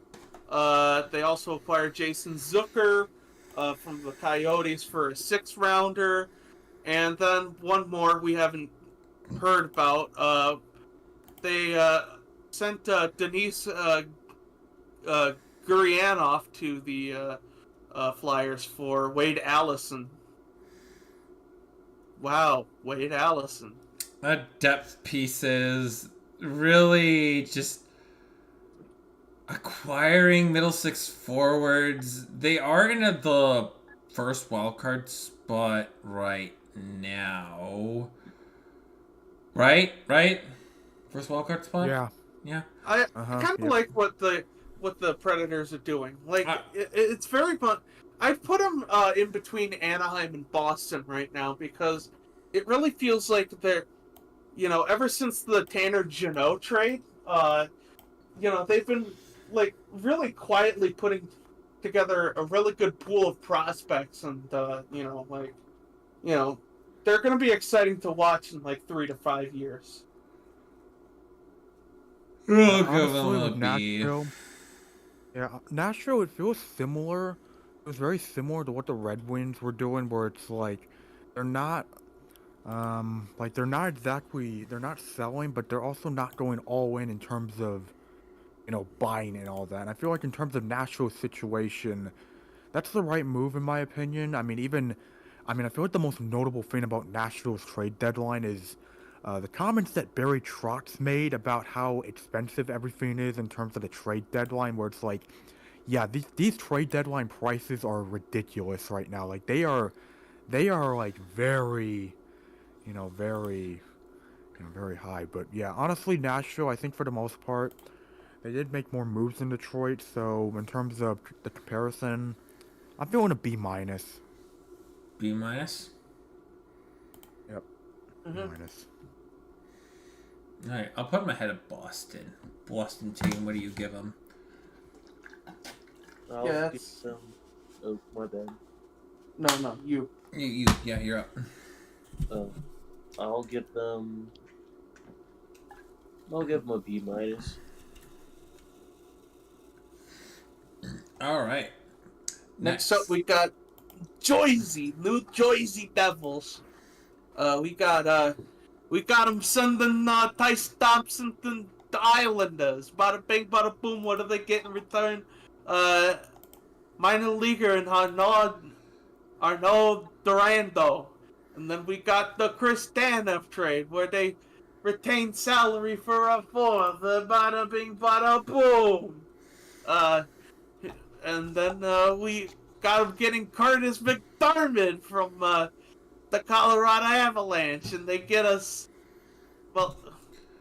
and they send over a seventh, and Zakhar Bardakov. Yeah, I'm stopping this. Please do.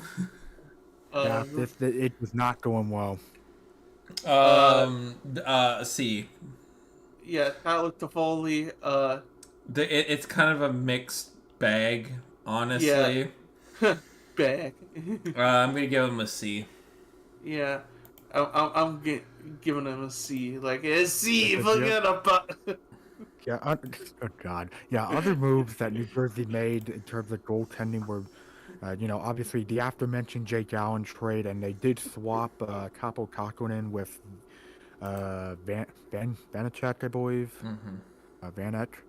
Yeah. It's I think hold on, I gotta find the Jay Fresh tweet, because I think Jay Fresh said it best regarding the trades that Nashville and San Jose did, or sorry, not Nashville, New Jersey and San Jose did here. Let's see, what did he say? Yeah, Vita acquired by San Jose as a goalie. Last year he was pretty good. This year he has been pretty bad. Goalies. Kaapo Kakkonen, acquired by New Jersey as a goalie. Last year he was pretty bad. This year he's been pretty good. Goalies. So that sums up that trade pretty well, but I'll just say it. The biggest move that New Jersey made this trade deadline was firing Lindy Ruff. That was their biggest move. Alright. That was the move New Jersey fans were waiting for, given I was seeing Fire Lindy trending every fucking game they were playing. So, but regarding the Devils, yeah, I'm feeling a C. C. Spencer? Yeah. C? Yeah, C as in C. Forget about. Stop. Taken. Stop cooking. You're not Yes. cooking. I'll give them a C minus because Spencer ruined New York for me. Gabagool! Good God. It's time to stop. No more. Alright. Who's next? The Islanders? The Islanders. The Tyce Thompson trade, where they sent away Arnaud Durando, and also they acquired Robert Bortuzzo for a 7th round pick from the St. Louis Blues. They're Yawn. in a It wild really did card nothing. spot, right? No, they're outside right now. They're outside, I believe. Okay, time to look at Cap Friendly. I need to look at Cap Friendly first. I need to look at the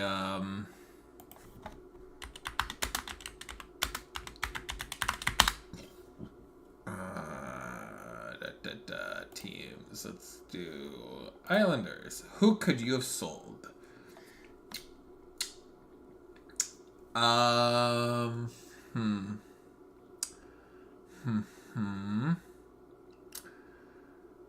Kyle Palmer, maybe? There's not a whole lot they could sell or buy. Because you want Noah Dobson, you want Alexander Romanov. Mike Riley was a waiver claim. You're not. There's too many guys with terms. There's not a whole lot you could sell. Like maybe Kyle Palmieri. He's 33. C plus. Yeah, C plus. I'm doing honestly. I mean, I get there's not much they could do, but honestly, I'm feeling a C minus, given they literally did nothing. Tegan? I'll give them a D plus. So better than the Devils or worse than the Devils? I'd say stick them between the Devils and the Coyotes. Okay. Coolio. They don't have a 3rd round pick nor a 7th. They don't have a whole lot of, not too much capital either. All right. So we get next up is the New York Rangers, who start off by acquiring Alexander Wenberg from the Seattle Kraken for a 2nd round pick and a 4th round pick from Dallas in 2025. The condition is, which follows the previous trade, if Nils Lundqvist earns 55 cumulative points over the 2022-23 and 2023-24 regular seasons, the pick upgrades to Dallas's 2025 3rd round pick. That's a lot of words. That's a lot of yapping. And then the Rangers acquired Chad Ruhwedel from the Penguins for a 4th round pick in 2027. And then they also acquired Nick Petan from the Minnesota Wild for Turner Elson. And then the trade they got Jack Roslovic from the Blue Jackets, which I already mentioned.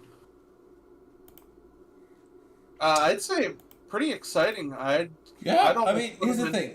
They overspent last year to get not very far. Did they get bounced round 1? I think they did. They got New Jersey. 7 games.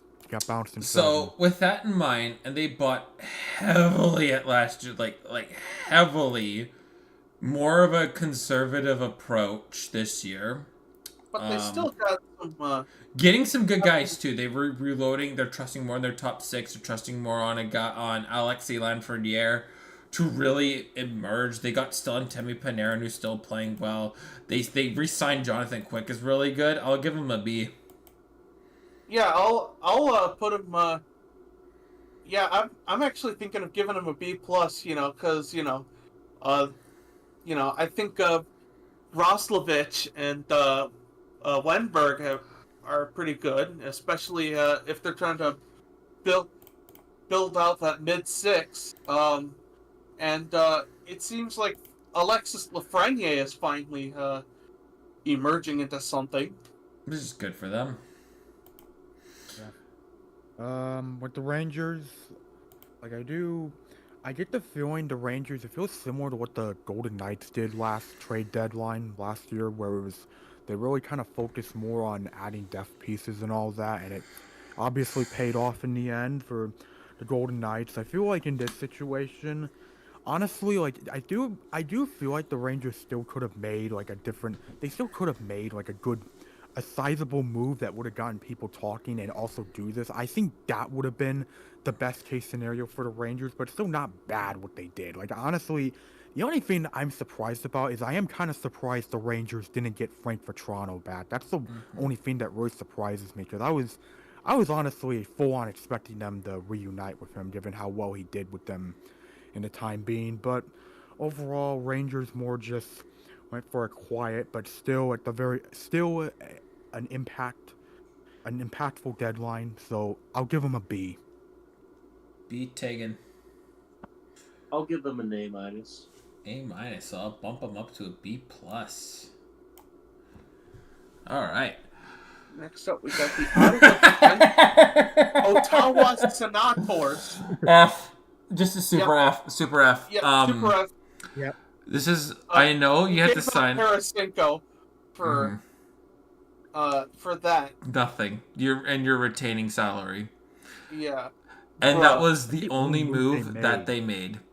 They didn't Yeah. sell. Trade Chai Except Chun. for September 13th, they sent Jakov Novak to the Canadiens for future considerations. Yeah, it's, Yep, yeah. Super F. Super F. Yeah, I'm giving them a super F. I also just want to comment when I'm looking at the Senators and I've looked at them this season, I can already declare it that the Brinket trade has been an absolute disaster for Ottawa because what they got in return, Dominic Kubak, he has only had 14 points in 57 games and he has a plus-minus of -23. Oh no! And it's not like this is a new sensation for the Senators. They traded Cam Talbot for Philip Gustafson 2 years ago, and boy, look how that turned out that year. Talbot got, Swiss cheesed, and then Philip turned into the hero of Minnesota. Yeah, Super F. Tegan, what do you want to give them? Even though I don't know hockey that much, I at least know the basic fact that the Ottawa Senators are the worst franchise in all of sports. Super F. The eyes have it. Alright, so next up we got the Philadelphia Flyers. Our first move is January 8th, 2024, where they send Cutter Gauthier to the Anaheim Ducks, and in return they get Jamie Drysdale and a second-round pick in 2025. And then the Sean Walker move, where they sent a fifth to the Avalanche along with Sean Walker, so they could get Ryan Johansson and a first in 2025. And then meanwhile, they do a huge three-way trade where they retain 50% of the salary of Noah Hannafin from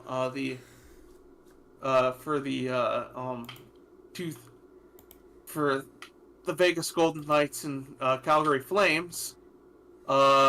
In return, they get a fifth from the Golden Knights, and that's all they had to do. Just retain salary. Didn't have to give anything else up. And then they sent a fourth rounder to the Sabres for Eric Johnson, and then they sent Wade Allison to the Predators for Denis Guryanov. I like what they did. I like what the Flyers did. They are A huge improvement from their Chuck Fletcher days, which... Oh my goodness, it's like light and day with these guys. And the best part is they're in a playoff spot and they get a first round pick. And they're going to they have a good chance at making the playoffs this year. I'm going to give them an A minus. Yeah, I'm part of me is kind of sad that our man is no longer with the Philadelphia Flyers, but on the other hand, I understand that Philadelphia people need nice things too. Yeah, and the thing with the Flyers is, it's really been interesting because they've been outside of the Canucks. They have, without a question, been the biggest surprise in the NHL this season. And it's really been fun to watch the Flyers after how just absolute poverty they've been these past couple of seasons. How badly, how on hard times they fell. Where Chuck Fletcher literally just completely botched their trade deadline from last season, and basically had to half-ass a response on how, I don't know what forgot what the response was, but I just remember Chuck Fletcher doing the most half-assed response of all time, and it's just everyone in that moment knew he was getting fired. But yeah, Flyers made the right move. You didn't go overboard in terms of what you bought, but you also still sold some guys to get more assets in return. So I'm giving them an A minus. A minus for me. Let's see if I can find this quote because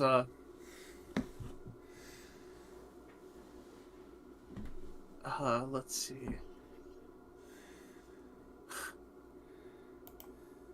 Oh my God. Oh yeah, Chuck Fletcher said we are selling, and then they proceeded to not sell. Yeah. Chuck Fletcher moment right there. Oh yeah, and he also said, I'm not worried about my job. Oh, Jesus Christ. That's some famous last words right there. Taking what are you giving the Flyers? Philly doesn't deserve anything happy. Got Super it. A minus. Okay, I'm going to do Pittsburgh here. We're going to go all the way to June 28th because they bought Riley Smith from the Vegas Golden Knights for a third. On August 6th, they got Erik Karlsson from the Sharks and paid a first-round pick. It is top 10 protected. He sent a Mike Hoffman, Granlund, and a prospect. The Sharks is what the Sharks got. That to me is huge because this move has backfired a lot. Prospect swap with Vancouver. Sold a prospect for a 7th. Prospect swap with the Wild. Sold Nylander, who's they might have could have undersold Nylander. He's doing very well with Columbus. Let's see if that continues. But Jank Guntzel, that trade getting Bunting and a crap ton of prospects, and picks along the way by selling Chad Wardwell and Magnus Hellberg. This is good. I think it's a mixed bag. I'm gonna go B. Yeah, I'm gonna go B because it's if their first round pick is like 11th, I'm gonna go to do C minus. But if their pick is protected this year, no, never mind.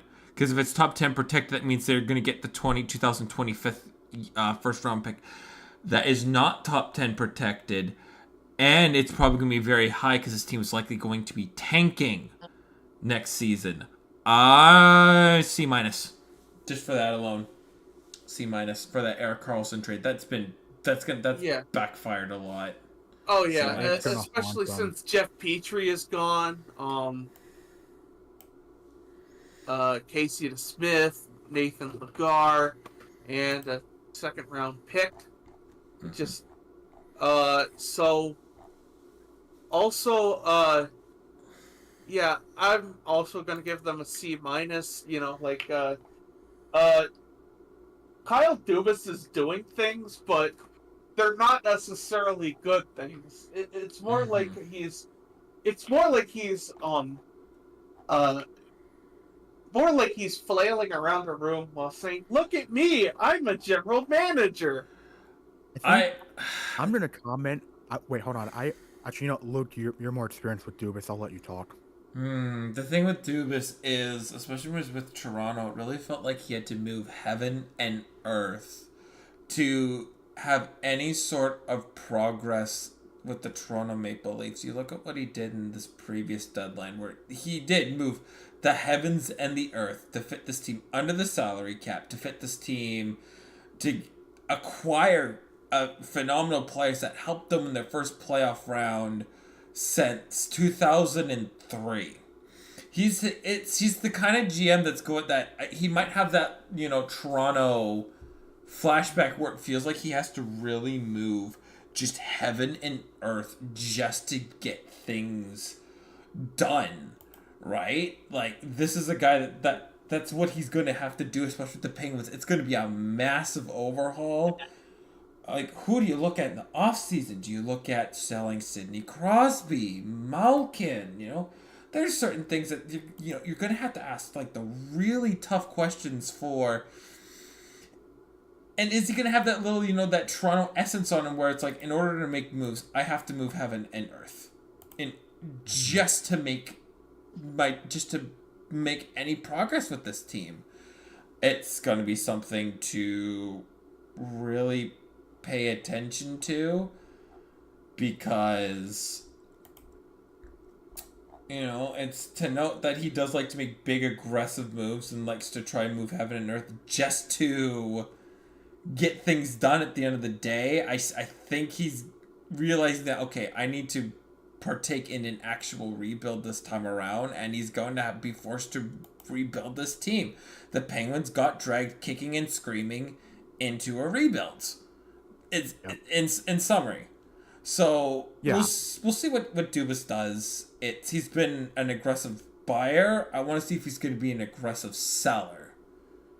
Yeah, because with the Penguins, there's a lot I've wanted to say, because I've closely watched this team for months now, because it's felt like ever since the season started, this team is on the verge of just completely imploding. They're on the verge of finally admitting defeat.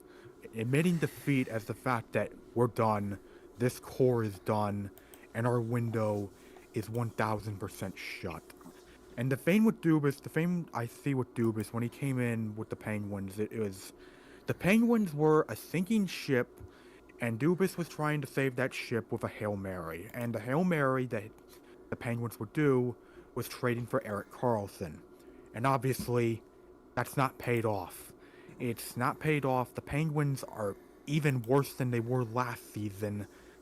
And honestly, now it's more like the Penguins in the front office with Dubas. I feel like right now, they are on the lifeboats currently watching the ship sink. And the Penguins are truly a sinking ship right now, because I will give them credit for this. Trading Gensel was absolutely the right decision. You needed to do it. But I really want to let people know about this. The fact that, if you want to know how bad the Penguins' current prospect pool was, how bad their current youth on the ice was, Jake Gensel was without a question the best player the Penguins had under the age of 30. You could even argue he was the only good player they had under the age of 30. Jake Gensel is 29 years old. Yeah, like, he's the age of my older brother, and I'm already fucking old, so... Speaking of Penguins, we have an injury report, actually. Oh, shit. Mm-hmm. From Urinating Tree. Oh. Out with COVID. I know this one. Tree's out with COVID. People go to the game. I Macaroni. saw that. Maybe we could replace him for the dumpster fire, though, huh? Oh, God. Yeah, I just want to say, but like, when I was watching the Penguins, and it's fitting because Dubas is their GM now, it feels very fitting that the way I watch the Penguins, like, they remind me, like, just comparing them to other teams in the league right now, they remind me of the Maple Leafs in terms of they need high-end talent to win games, but it's even worse because the high-end talent is old and they're aging very fast. They are aging very fast, and unfortunately, even though guys like Malkin's still productive. I mean, Letang will still get you points here and there, but Sidney Crosby's really the only guy who's really going to be able to put the team on the back when the Penguins seriously need that, and it feels like almost every game the Penguins need Crosby to just put him on their backs.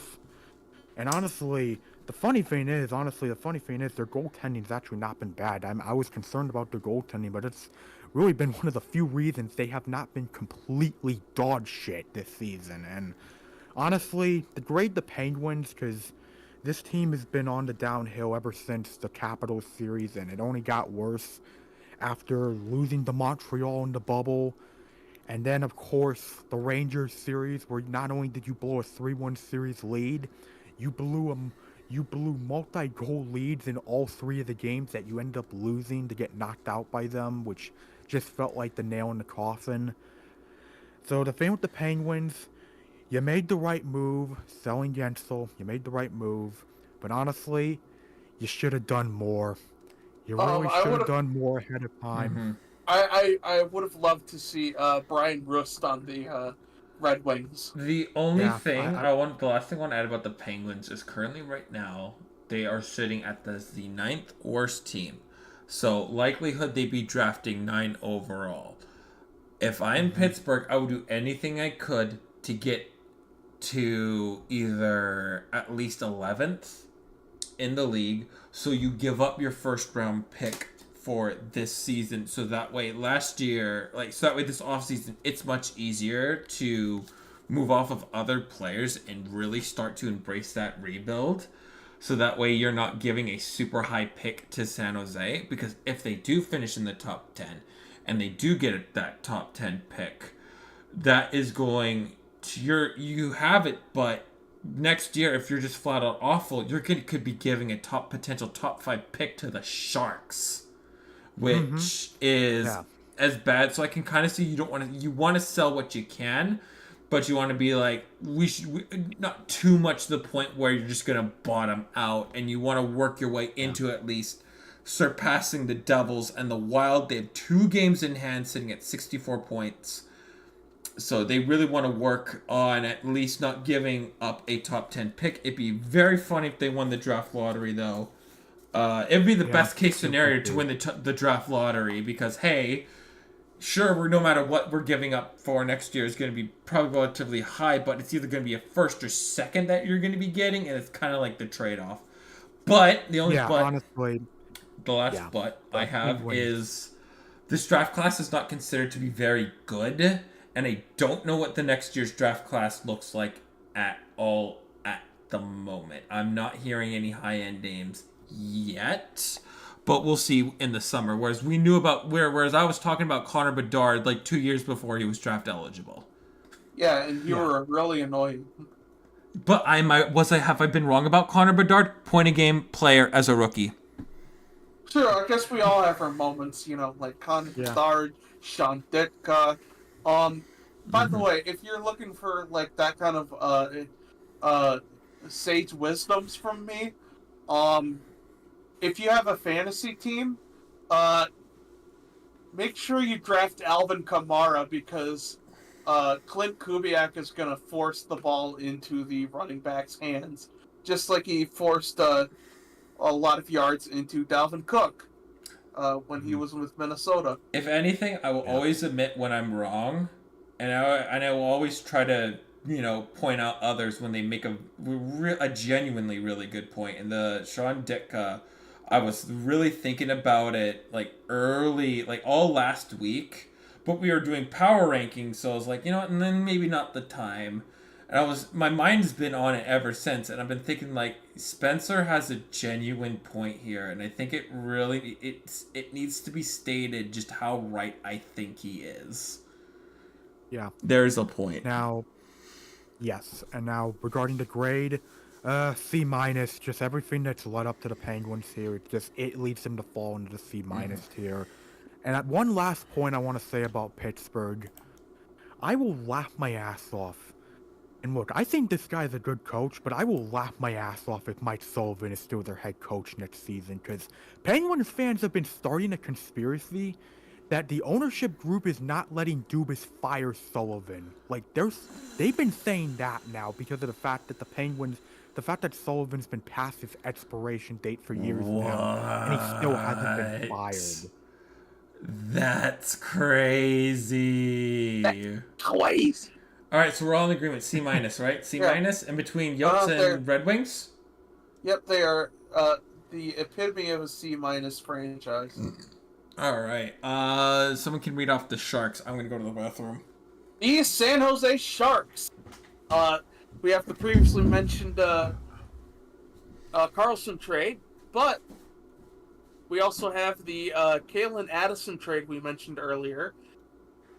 They also received Jack Studnicka, Dudnika need to be very careful on how I say that because I am very white. In exchange for Nick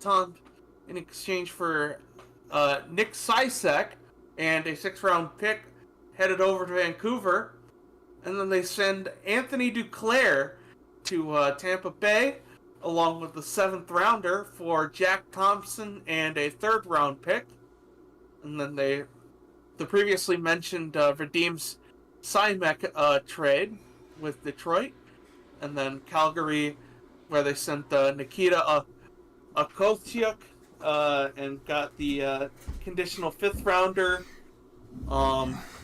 And then the Buffalo Sabres trade, where they got Devin Cooley. And then someone actually wanted Kaapo Kakkonen, the New Jersey Devils of all people, for Vitek Vanacek and a 7th rounder. And then at the very end, like the last acquisition that could have possibly been made, they send Tomas Hertl to the Vegas Golden Knights, as well as a 3rd rounder in 2025 and a 3rd rounder in 2027 for David Edstrom, as well as a 1st rounder in 2025. Nick, man, your thoughts, especially that Hertl trade.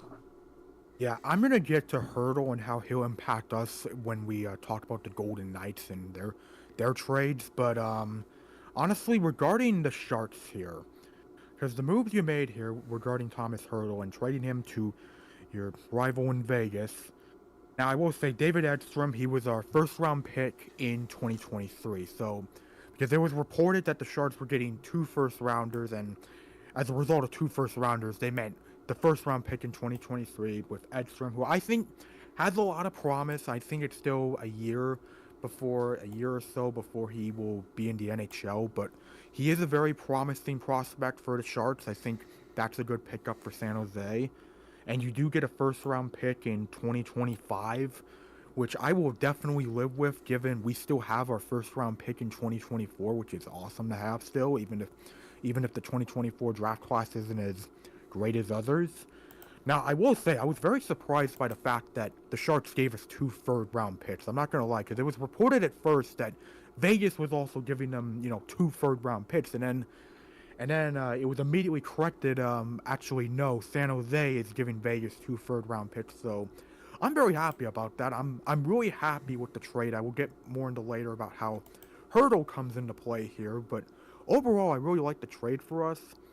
If there's one thing, though, that is Sharks fans are not happy about, it is the amount of contract, 17%, of Hertl's contract is being retained. Now, 17% is more than fine. That's actually a really good amount.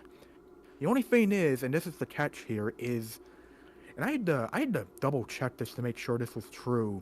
The Sharks are going to be retaining 17% of Hertl's contract through 2030. What? Yeah, 2030. Bruh. Is that a bra moment? I'd say that's a bra moment. Now, yeah, I had to, I said there's a reason. I had to double check that, because I was like, damn, 2030? Like, damn. Okay, then. Yeah, I get this is a rebuild season for the San Jose Sharks, as Aiden will very much tell you. Yeah. But still, some of the moves that the Sharks made, I was like, bruh. Now, I'm really mixed on this, because when I heard that Tomas Hertl was traded away to the Vegas Golden Knights, I was in the middle of the lunch rush, and I was like, wait, hold on, wanting things just still, I wanted them to put a giant pause. A giant pause. That's about how I felt when only this trade, right? There's I'm on one hand, I'm just from Sharks' perspective. The Knights' perspective is going to be very different. But from the Sharks' perspective, you get a first and you get a really good prospect who's close enough to being ready, and that's exactly what you need. And the big thing about Tomas Hertl is by the time this team is competitive, he's probably heading free agency. This Sharks rebuild is going to be 4 to 5 years long. It is going to be a very, very long rebuild. They're going to play goalie musical chairs, basically. Especially now that Kakkonen's with the Devils now. Their first round pick this year is in playing collegiately. Like you're gonna see if you can't sell Brini and you're gonna get him to play in San Jose year one, you're gonna build around this player.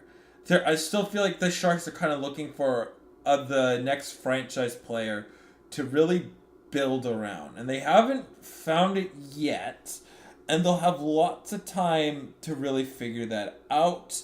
And you get a massive W for that Erik Karlsson trade. Huge W. They could potentially have... the absolute crap obviously agree with that. Yeah, I agree on that part. I mean, I just want to say, though, like, the thing with San Jose here is I do not blame them. I am not against them trading Tomas Hertl. Like, I genuinely think, from their perspective, that's the right move. Because... you're rebuilding. It's just they did get obviously they got the first round pick in 2025 and you got Edstrom. It's just I mean 17%, that's a good number, but they had to pay a sacrifice for that, and that was taking it through 2030.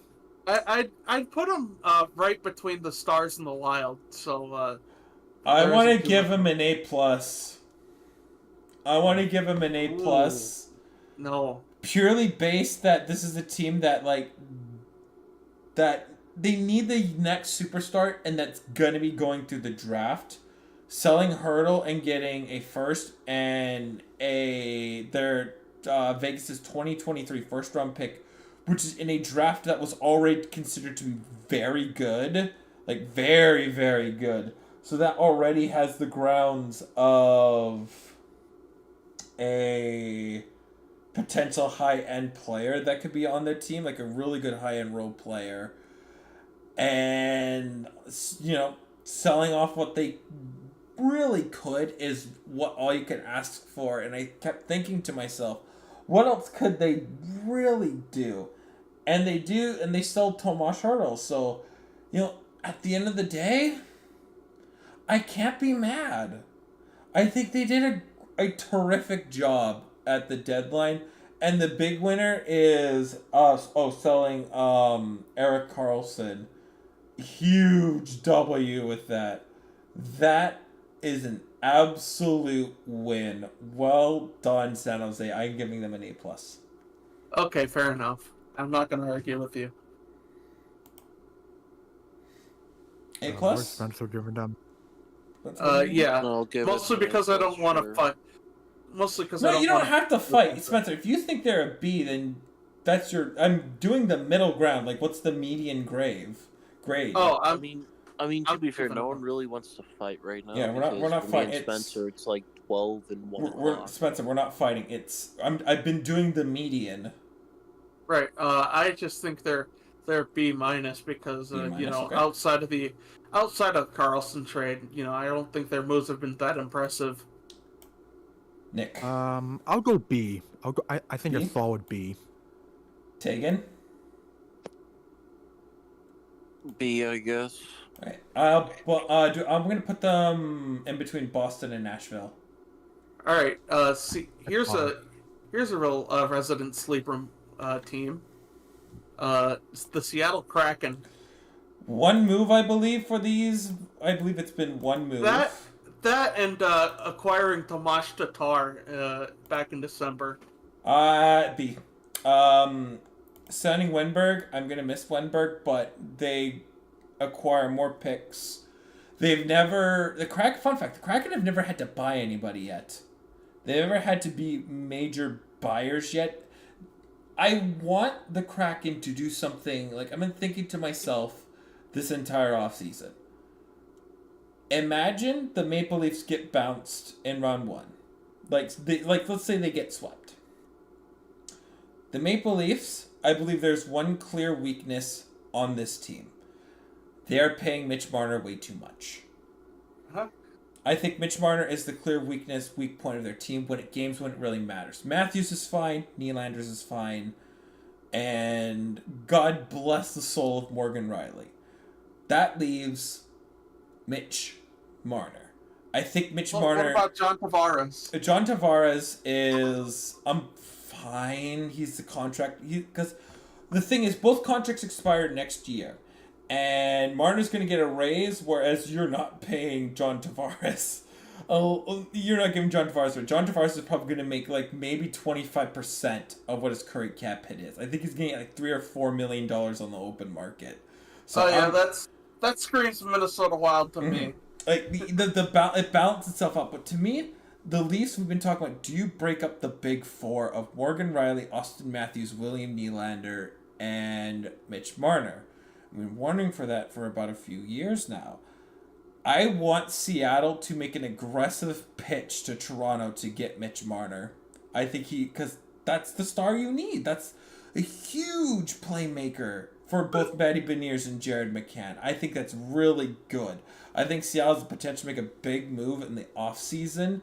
I don't think it was this one was the right time to make it. They're still in playoff contention. I would have loved them to sell Jordan Eberle, but resigning, he could do worse. B-. I'm giving him a C plus for Seattle plus Kraken. Plus Kraken, Nick. Yeah, I'll say that. I will say the Marner scenario would be a very beneficial move for both sides in that situation. But regarding the Kraken, honestly, I don't have the thing with the Kraken this season is it's very clear that the Kraken right now are looking more towards next season. They're looking more towards next season because it feels like it hasn't been a bad season by any means for them, but it's clear that that injuries have definitely not helped things, and they just feel like, you know what, this season just isn't our season. We're looking more forward to next season. And yeah, it wouldn't surprise me if the Kraken make a big move in the offseason. That would not surprise me if they go, big trophy hunting here because, well, Kraken could really use one big name, and that would be massive for them. But regarding what they did here, I'll give them a B-. I think it's fine. Tegan? D. See? I heard B. Also, something I realized, tomorrow will be Matt Pat's last game theory. Yeah. Honor to him. Next up, we got the St. Louis Blues, who had two moves.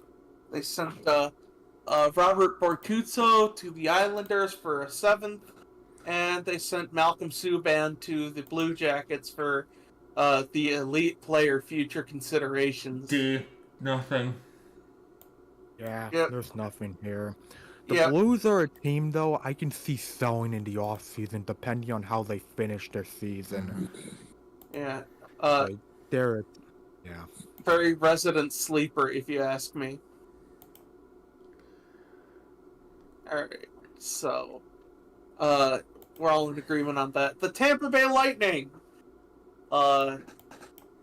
First they send Zach Bogosian to the Minnesota Wild for a 7th rounder, and then they hold on to Adam Henrique's salary, about 50% of it, for a 4th round pick from Edmonton. Then they get Anthony Duclair from the Sharks for Jack Thompson and a 3rd. Then they get Matt Dumba and a 7th rounder from the Coyotes for a 5th in 2027. Hot take. I'd put that at a C plus. Yeah, I guess. I don't think they. Again, this is a team that they might not make the playoffs. And I seeing am as how thoroughly whelmed by this deadline for the Lightning. it's understandable how they. Not everybody needs to, aggressively buy into things, and yeah. It's unless there was like a massive arms race in the Eastern Conference, which there really wasn't, like compared to last year. You don't really need to be super aggressive this time around, especially when you're really not making a playoffs and really doing what you really could was enough. So I'll give them a C plus. Behind Buffalo though. Yeah, with Tampa Bay, it's just, I mean, I like getting Duclair. I think that's a good move for them. But honestly, with Tampa, the Lightning all season have felt like a team that's still good, but it's very clear that their best days just feel behind. Like, you could see that, yeah, they're starting to enter the final descent of like a great team, but it's clear that they're really starting to fall off. And honestly, I mean, I would just say regarding the Lightning, the thing that's really been most surprising is it's really been their goaltending. Like, their goaltending has not been good this season. Like, it's actually been pretty bad. But honestly, regarding the deadline, C. Pagan. F. Okay. I will move him down behind the Next up, we got the Maple Laughs. I was gonna say Maple Laughs, but I know you would have yelled at me for saying that. No, you don't. You do not get to call them the Maple Laughs. Only I get to call them the Maple Laughs. What do I call them? Like Tirana? No, you wait till I call them the Maple Laughs, and then maple syrup. All right, so the Maple Leafs sent Sam Lafferty early in the year. That was so they could fit under the cap. They get a 5th-round pick. They bought Lyubushkin, Joel Edmondson, and Connor DeWar. Thanks for Ovchinnikov. Super F. But a D. It's super F. Yeah, super F. F. I can understand that they don't have assets to work with. They got depth defensemen, and this is, if I'm Brad, I'm looking at my core guys and saying, like, look, we're paying you guys over $10 million each. Figure it out. Do we need to... If only we had that on our soundboard, like Steve Dangle yelling Brad. Brad! Yeah, okay, honestly, C-. Alright. Honestly, it's a C-. I want to say super F, but, like, you get depth defensemen. They already have a top 4, a good enough top 4 to get it done. Add Lyubushkin, who knows the system, Joel Edmondson, who we're not going to have to rely on AHL level players. The one thing I'm a disappointed at is you really didn't use your LTIR space. Jake Muzzin's never playing for this team again. You know that John Klingberg, it's a 1-year deal. He's not going to play for this team again this season. He's out for the season. So why don't you guys use those players, sell them off to other teams to acquire more LTR space? Do what Vegas does. Nope. Fun fact. Connor DeWar. It's Connor DeWar for of all the NHL teams, who do you think spends the most money on player contracts? This is including LTIR space. Just guess. Knights? No, Toronto Maple Leafs. Wait, really? The Toronto Maple Leafs have the most money dedicated to player contracts. They have not even the Vegas Golden Knights. I think the difference is about $3 million. Yeah. Vegas is 2. Toronto is number 1. They're not utilizing the LTIR space at all, and that is very disappointing. We want to see them to do more, obviously, but damn. I mean, the good news is they held on to their prospects this time around, holding on to more of their top end picks, which is good. So, Yeah, you didn't trade your first rounder this time. Wow. my expectations for this team is getting swept in the first round of the playoffs, and we're going to like it as Boston reminds us that they're our daddy again. I really hope there's an aggressive move that is made in the offseason if we do not make it past the second round. Eastern Conference Finals, great. I'm okay with running it back. If we do not make it past the second round, I want this team to be aggressive and make an aggressive move. They need to. That's what you have to do. But C- for the Maple Laughs. Honestly, yeah, C minus. They just if I had to sum it up with the Leafs, they felt like they existed. Like that's how I feel. Their moves existed. Like, you added depth piece. You added more depth, but also it's like, like that's how I just feel. That's how I feel. If it's like it's not terrible, but also I've seen better. I've seen better. It just sits on your tongue like something that's not supposed to sit on your tongue. Yeah. It's like eating poorly cooked broccoli. It's like when you eat good cooked when you eat broccoli that's well cooked, it tastes delicious. But when you eat shit that tastes raw as hell, it doesn't taste good. It's like this shit's raw. Well, hey, there's a time and place for raw broccoli. Can't be raw. Like. I mean, yeah, you can cook broccoli, but broccoli can't be raw. Yeah, I know. I'm just saying. I'm not. It depends on how it's made. Okay, for me at least, it depends on how it's made. Oh fuck! I almost sneezed. And next up is another one of your teams. Did Tegan go? I think Tegan already went. Maybe. No, I mean Tegan should be still here. No, yeah, I'm still here. I'm saying in terms of what you said about the Leafs. What's your grade? Sorry. What's your grade? I said F at the beginning, and I'm gonna stick with that. All right. F is a very funny letter. I mean, honestly, at this point, I'm trying to understand, but I don't know what a single thing you guys are saying. You can't spell the Maple Leafs without an F. The Toronto maple syrups. All right, next, Vancouver Canucks. Getting Casey DeSmith from the Montreal Canadiens, getting Sam Lafferty from the Maple Laughs.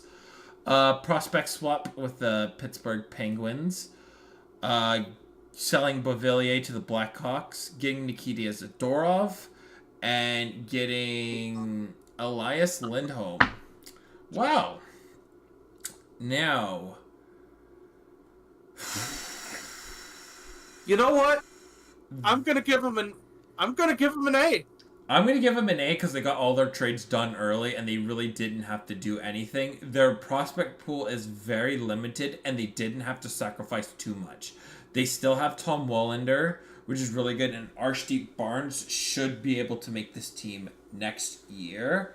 And yeah, I mean, they should be ready to go for the long haul, and they're going to get, no matter what, I was going to give them an A because the Green Men came back for a game, and whenever the Green Men are back, it's good. It's good. A. Yeah, that was legendary. Mm-hmm. Yeah, I'm giving them an A as well. Made moves early, but they were the right moves, and the Canucks are doing this at the exact right time, in my opinion. Last note, Thatcher Demko, oh my god. What a wagon. He is such a legendary goaltender. Oh my god, we are spoiled with goaltenders. Like, Luongo was phenomenal for Vancouver, and now we get to see Thatcher Demko be a complete beast. The one downside to Thatcher Demko, he's not a Canadian. No, I say this with the terms because the Olympics are going to be adding, are letting NHLers play again, and like seeing hockey at an international level again I miss it so much. I can't wait to see it again. All right. But yeah, A for Vancouver. Tegan, what are you going to give Vancouver, the Vancouver Canucks?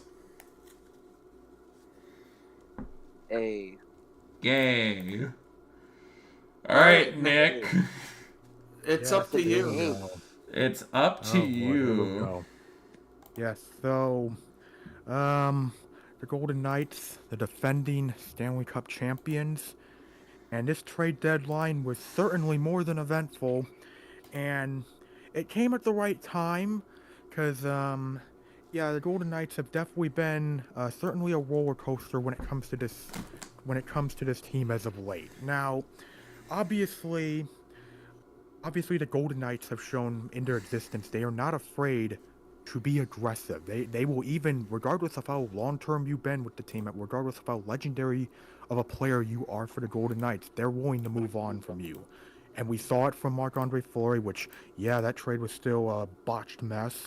And we saw it last offseason with Riley Smith. And as much as I like Riley Smith, I will say his Penguins tenure is at least not exactly gone to plan, so it's at least making that third-round pick worth it for the time being.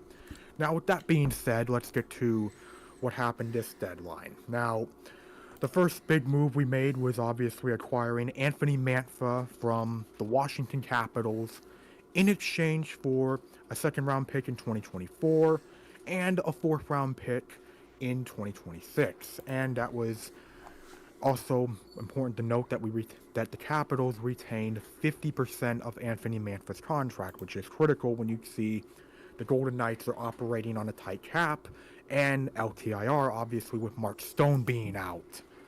Now, that was a good move, because Mantha, I mean, he's been more of like a third, fourth lineman, but at the same time, and I will, well, actually, I can just get to this now. Vegas has seriously needed help at the wings. We have, especially without Riley Smith, we have needed help at the wings. And granted, we've had good guys. Granted, they're not, splash guys. They're not really like, guys who stand out. But we have had guys this season who have played at the wing positions, like, that have been quality players who do a lot of the dirty work. Like guys like Pavel Dorofeev, William Carrier, Brett Howden.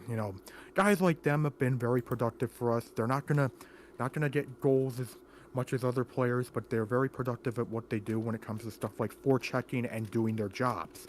Now, I mentioned those three players because all three of them have been out with injuries, and that's obviously not been ideal because we have been having to start an entire AHL line as our fourth line because of how many injuries we've had to deal with.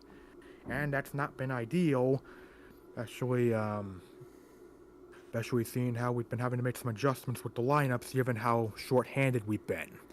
Now, obviously, after that, and I will get to more of the on-ice results as of late with this next trade, which was really the one that I think, while the Mantha trade was pretty big, this next trade I think was the one that really shook up the NHL, and that was trading for Noah Hannafin, getting quality defenseman from the Calgary Flames.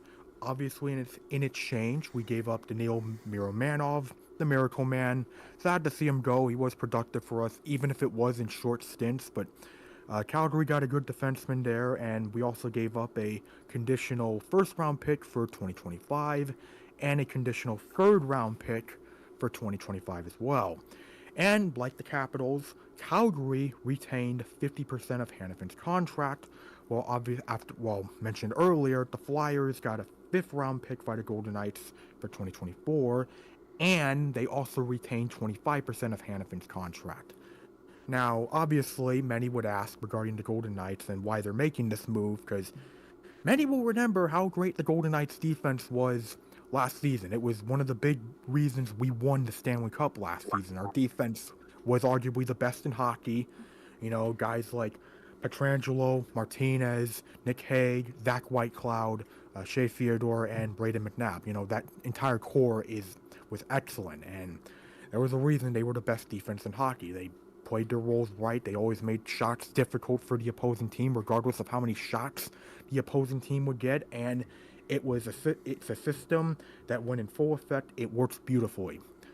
Now, why are we making this trade? Why are we, causing changes to our defense? Well, as of late, the Golden Knights defense has gotten healthy again because, yes, injuries affected the Golden Knights again this season, because if there's anything I've learned from watching the Golden Knights throughout the years, the Golden Knights in injuries are like Kobe Bryant and Shaquille O'Neal. They're an excellent duo that never goes away, but they're also a duo that absolutely hates each other. Because, goddammit, I hate injuries. But the thing is Our defense got fully healthy again recently, and it's not been good. It has been alarmingly bad as of late, and it's been the biggest reason the Golden Knights have been really struggling recently. Has been our defense not doing well, and we've been very sloppy. And that's obviously not what won the Golden Knights the Stanley Cup last season. That's not what, made us, look so great last season. What made the defense the best defense in hockey. Because I will tell you right now, ever since we ended the Oilers streak, it has not exactly been fun hockey, because I will go over some of the results we've had since then, because I will go over how many goals we've given up since we beat the San Jose Sharks 4-0 on February 19th. 5 goals, 7 goals, 4 goals, 2 goals, 5 goals, 7 goals, 6 goals, and 3 goals. It has not been pretty. It has not been, and it gets even worse when you consider that some of these teams have been really bad teams. We got blown out by Buffalo 7-2, and we got blown out by Columbus 6-3. That's the game where Alexander Nylander had a hat trick. So here I am thinking to myself, what the fuck is going on with this defense? Because unlike other areas of the team, this defense is fully healthy now, and it's playing like fucking shit. And the thing that I think the moment where I started to get alarmed with the Golden Knights, because this is a team that all season has been basically in cruise control. They've been in cruise control after a hot start, and it's like, you know what? That's fine. Just wait till the playoffs. So I'm perfectly fine with that. Where I started to get concerned was the Maple Leafs game. Because, good God, that game was just a complete abomination of defense. Because after one period, it was 4-0 Toronto on our home ice. Yeah, it was 4-0. We gave up 22 shots in the first period. By the way, that was And by the end of the second, it was 6-1. Now, granted, that wasn't the worst. Granted, the score at the end wasn't as bad as that, but still, getting defeated 7-3 on your home ice was, that was quite alarming. And that was why, mentioning the defense, that's why Vegas made this move. And it felt like a move that needed to happen, because Noah Hannafin, very talented defender. I feel like he could use a change of scenery from Calgary. He was also, I'm pretty sure he was teammates with Jack Eichel in college, I believe. Because he was a part of that draft class. I think Jack Eichel, he was a part of the 2015 draft class. But, who else was? Joel Eriksson-Ek. Yeah, that was, let's see, yep, 2015 draft class, because Eichel played at Boston University, and so did Hannafin.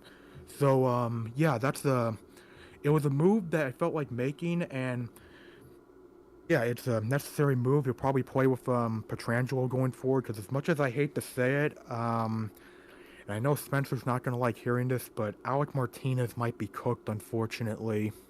Well, you know what? At least he got to enjoy the Lions win a few playoff games. Yeah, I'm sure he'd love to have a one final goodbye season on the Red Wings. I'm sure that would just fill his heart with joy. Yeah, and I mean, honestly, Martinez is a guy who I could see being out for the rest of the season just to heal up, because I get the feeling he's probably, especially with Hannafin now, he's probably played his last game as a Golden Knight, because, the defense is still loaded now, and honestly, with Hannafin, I get the feeling Martinez will, given his contract expires after this season, I wouldn't be surprised if he goes to the Red Wings for a farewell run, which would be nice for him. But I'm always a big fan of hockey players going to their hometown for one more farewell season. But with what I've said, you get why. I think fans can understand more of why we made the move to get Noah Hannafin, and then it still felt like there was one more move waiting. And, many speculated, what could that move be? What would Kelly McCrimmon move heaven and earth for to make one more move happen. And today we found out, because the Golden Knights, right as the deadline expired, the Golden Knights made a buzzer beater with the Thomas Hertl trade with the San Jose Sharks. And not gonna lie, this one came out of nowhere, because there were guys linked to us like Gensel, Booch, like there were guys linked to us, but not Thomas Hertl. So this one was definitely one that just came as a shock to me, but the more I consider it, even though he is injured right now, he will be back soon, the more I consider it, the more I see, yeah, it makes sense. He's a different, to quote Kelly McCrimmon, because he did mention this in his, the press conference, he mentioned this today, when they brought Ivan Barbashev in, last season, it was a very productive move for multiple reasons, but it was also because Barbashev was definitely a different kind of player than what, the Golden Knights are used to. It was a player that injected a new, style of play into the team, and that really paid off. Now, for Thomas Hertl, he mentioned the same thing for Thomas Hertl. It's a different kind of play, and when I look at Thomas Hertl, I can see why, because he's a, very explosive player. He's very talented on the power plays, which, yeah, Vegas could always use power play help, and he is on a team that's very loaded in terms of centers. Like, he's someone who can really bring, even on a loaded team with centers, he's someone who can bring a lot here in terms of helping our center positions, and that's why I really like what we did here. Getting Thomas Hertl. Granted, we had to give up David Edstrom and a first-round pick in 2025, which I hope Edstrom does well for San Jose. But I will say the fact that even though it was only 17%, the fact that the Sharks are retaining as long as they are for that contract, it's something that I think it's a very good move. It's a very good move on us. And hey, we got 2 third-round picks in the process. So the thing with the Golden Knights going forward is it's obviously still going to take time for, all of it to come together. And obviously, playoffs are approaching fast. But there is some good news, because not just with these moves, but it's clear that looking at our health and all that, the reinforcements are coming in, because we already got Mantva and Hannafin. Dorothea will be back tomorrow. They already confirmed Doro's going to be back tomorrow. So he's off IR now. Carrier should be back soon, so that will really help. So the Golden Knights got reinforcements coming in, and I can see that, okay, we played really fucking bad as of late, but with the reinforcements coming in, with this being a team that has won the Stanley Cup, this is a team that knows what they're doing. They have that championship experience. I'm still hopeful that they will turn it around at the right time and do what they gotta do. Be the goddamn Golden Knights. And the thing is, I think the one more thing is, because last trade deadline, the Golden Knights were very quiet. They were pretty quiet. They obviously got guys like Ivan Barbashev, and they really more added on the depth and all that, which was the correct decision in the end. Was a great decision. It was a great change of pace. But this time they went back to something they've been known for, and that is going all in.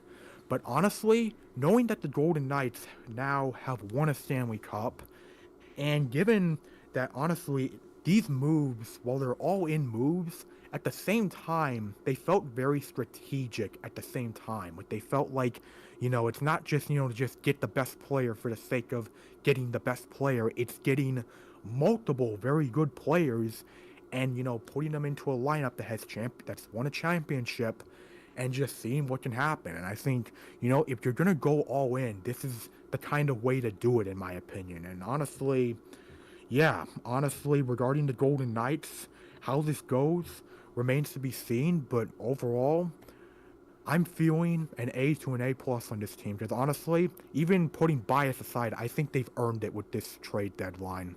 Oh, for sure. 1,000%. Because, the only outside criticism that people might have is they currently sit in the last wildcard spot.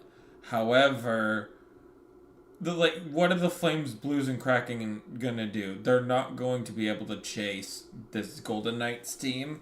So with the moves that they did, it should solidify them a playoff spot. My one request is please don't be the last wild card spot. Please. I don't want to I don't want to be the last wild card spot. I don't want to. I don't want to play you. As a Canucks fan, I don't want nope, don't want to play Vegas cuz I could just see it now cuz just imagine if Vegas the Kings went go on a streak.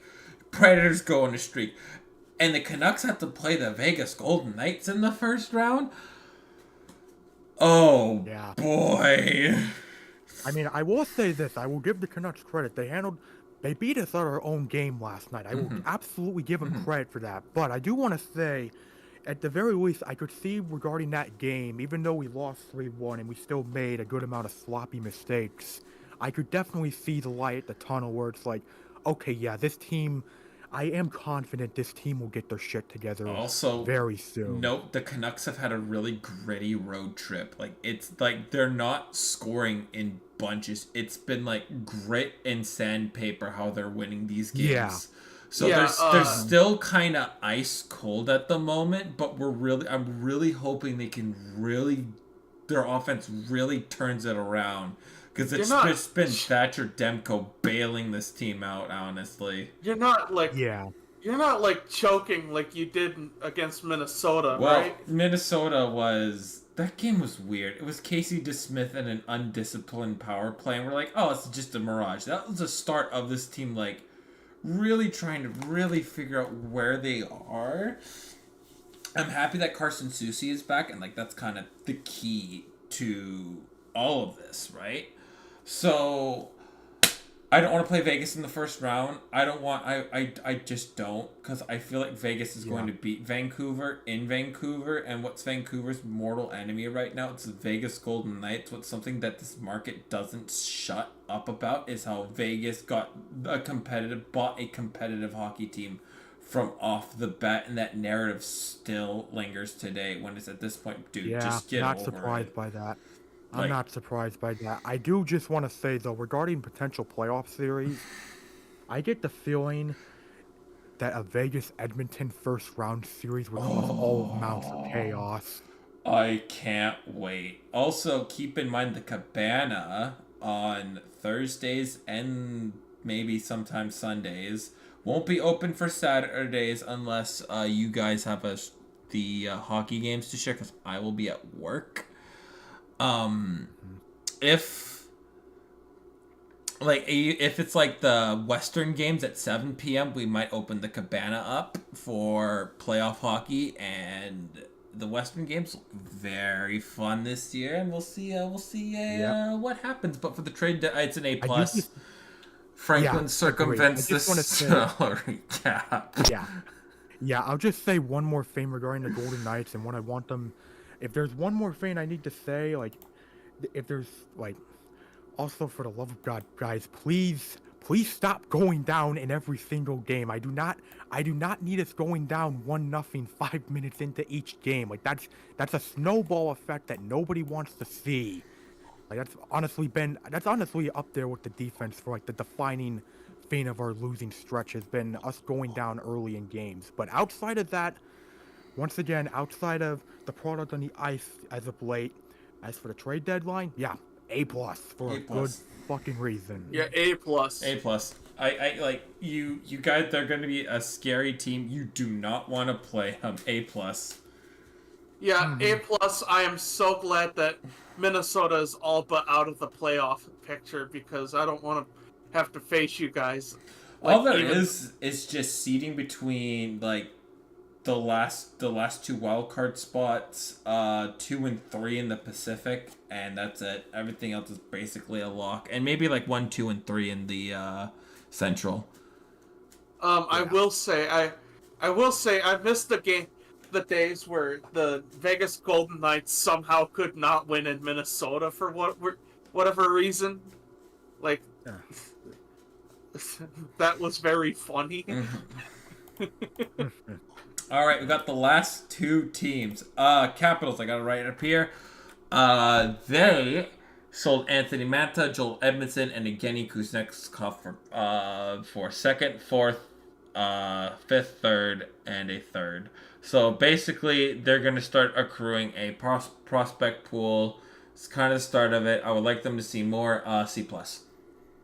Yeah, at least they're doing better than... They're not completely sticking their head in the sand like Pittsburgh is. Yeah. The long rebuild begins. Yeah.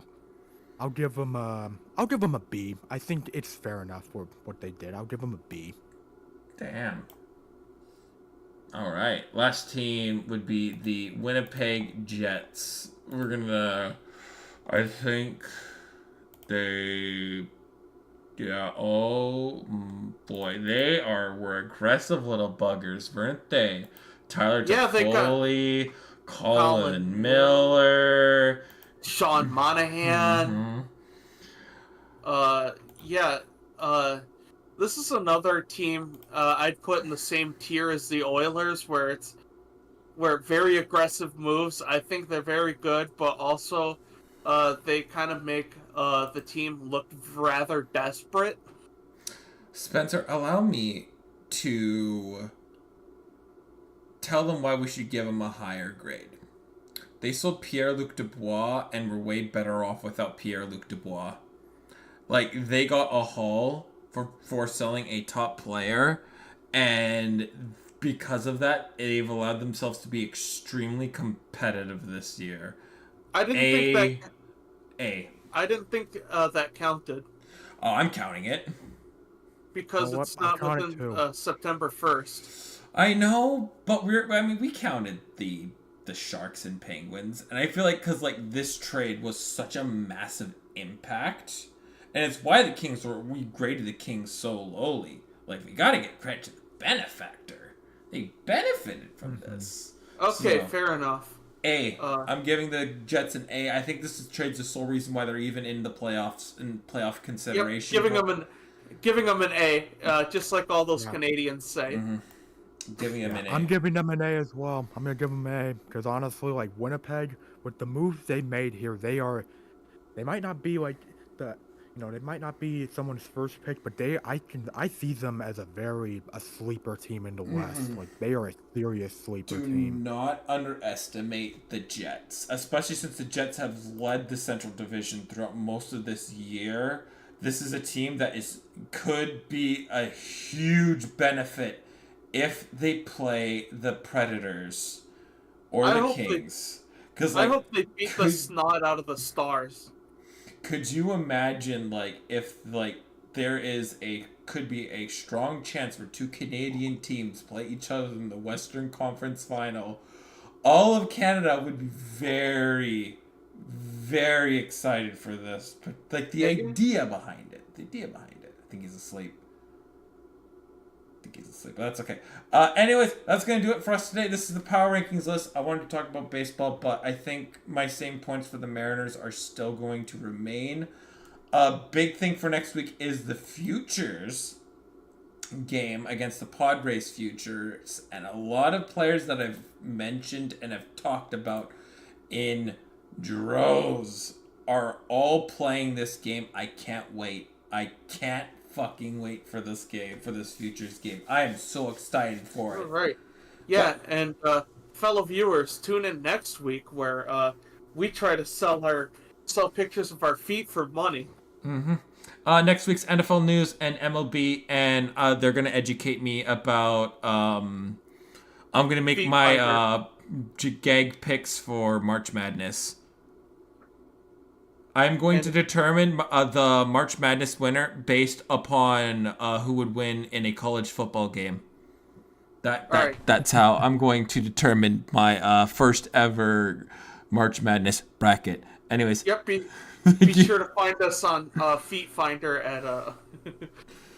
Anyways, pretty good trade deadline. Pretty good one. Solid 3.5 hour show today, fellas. And anyways, we'll see you guys next week.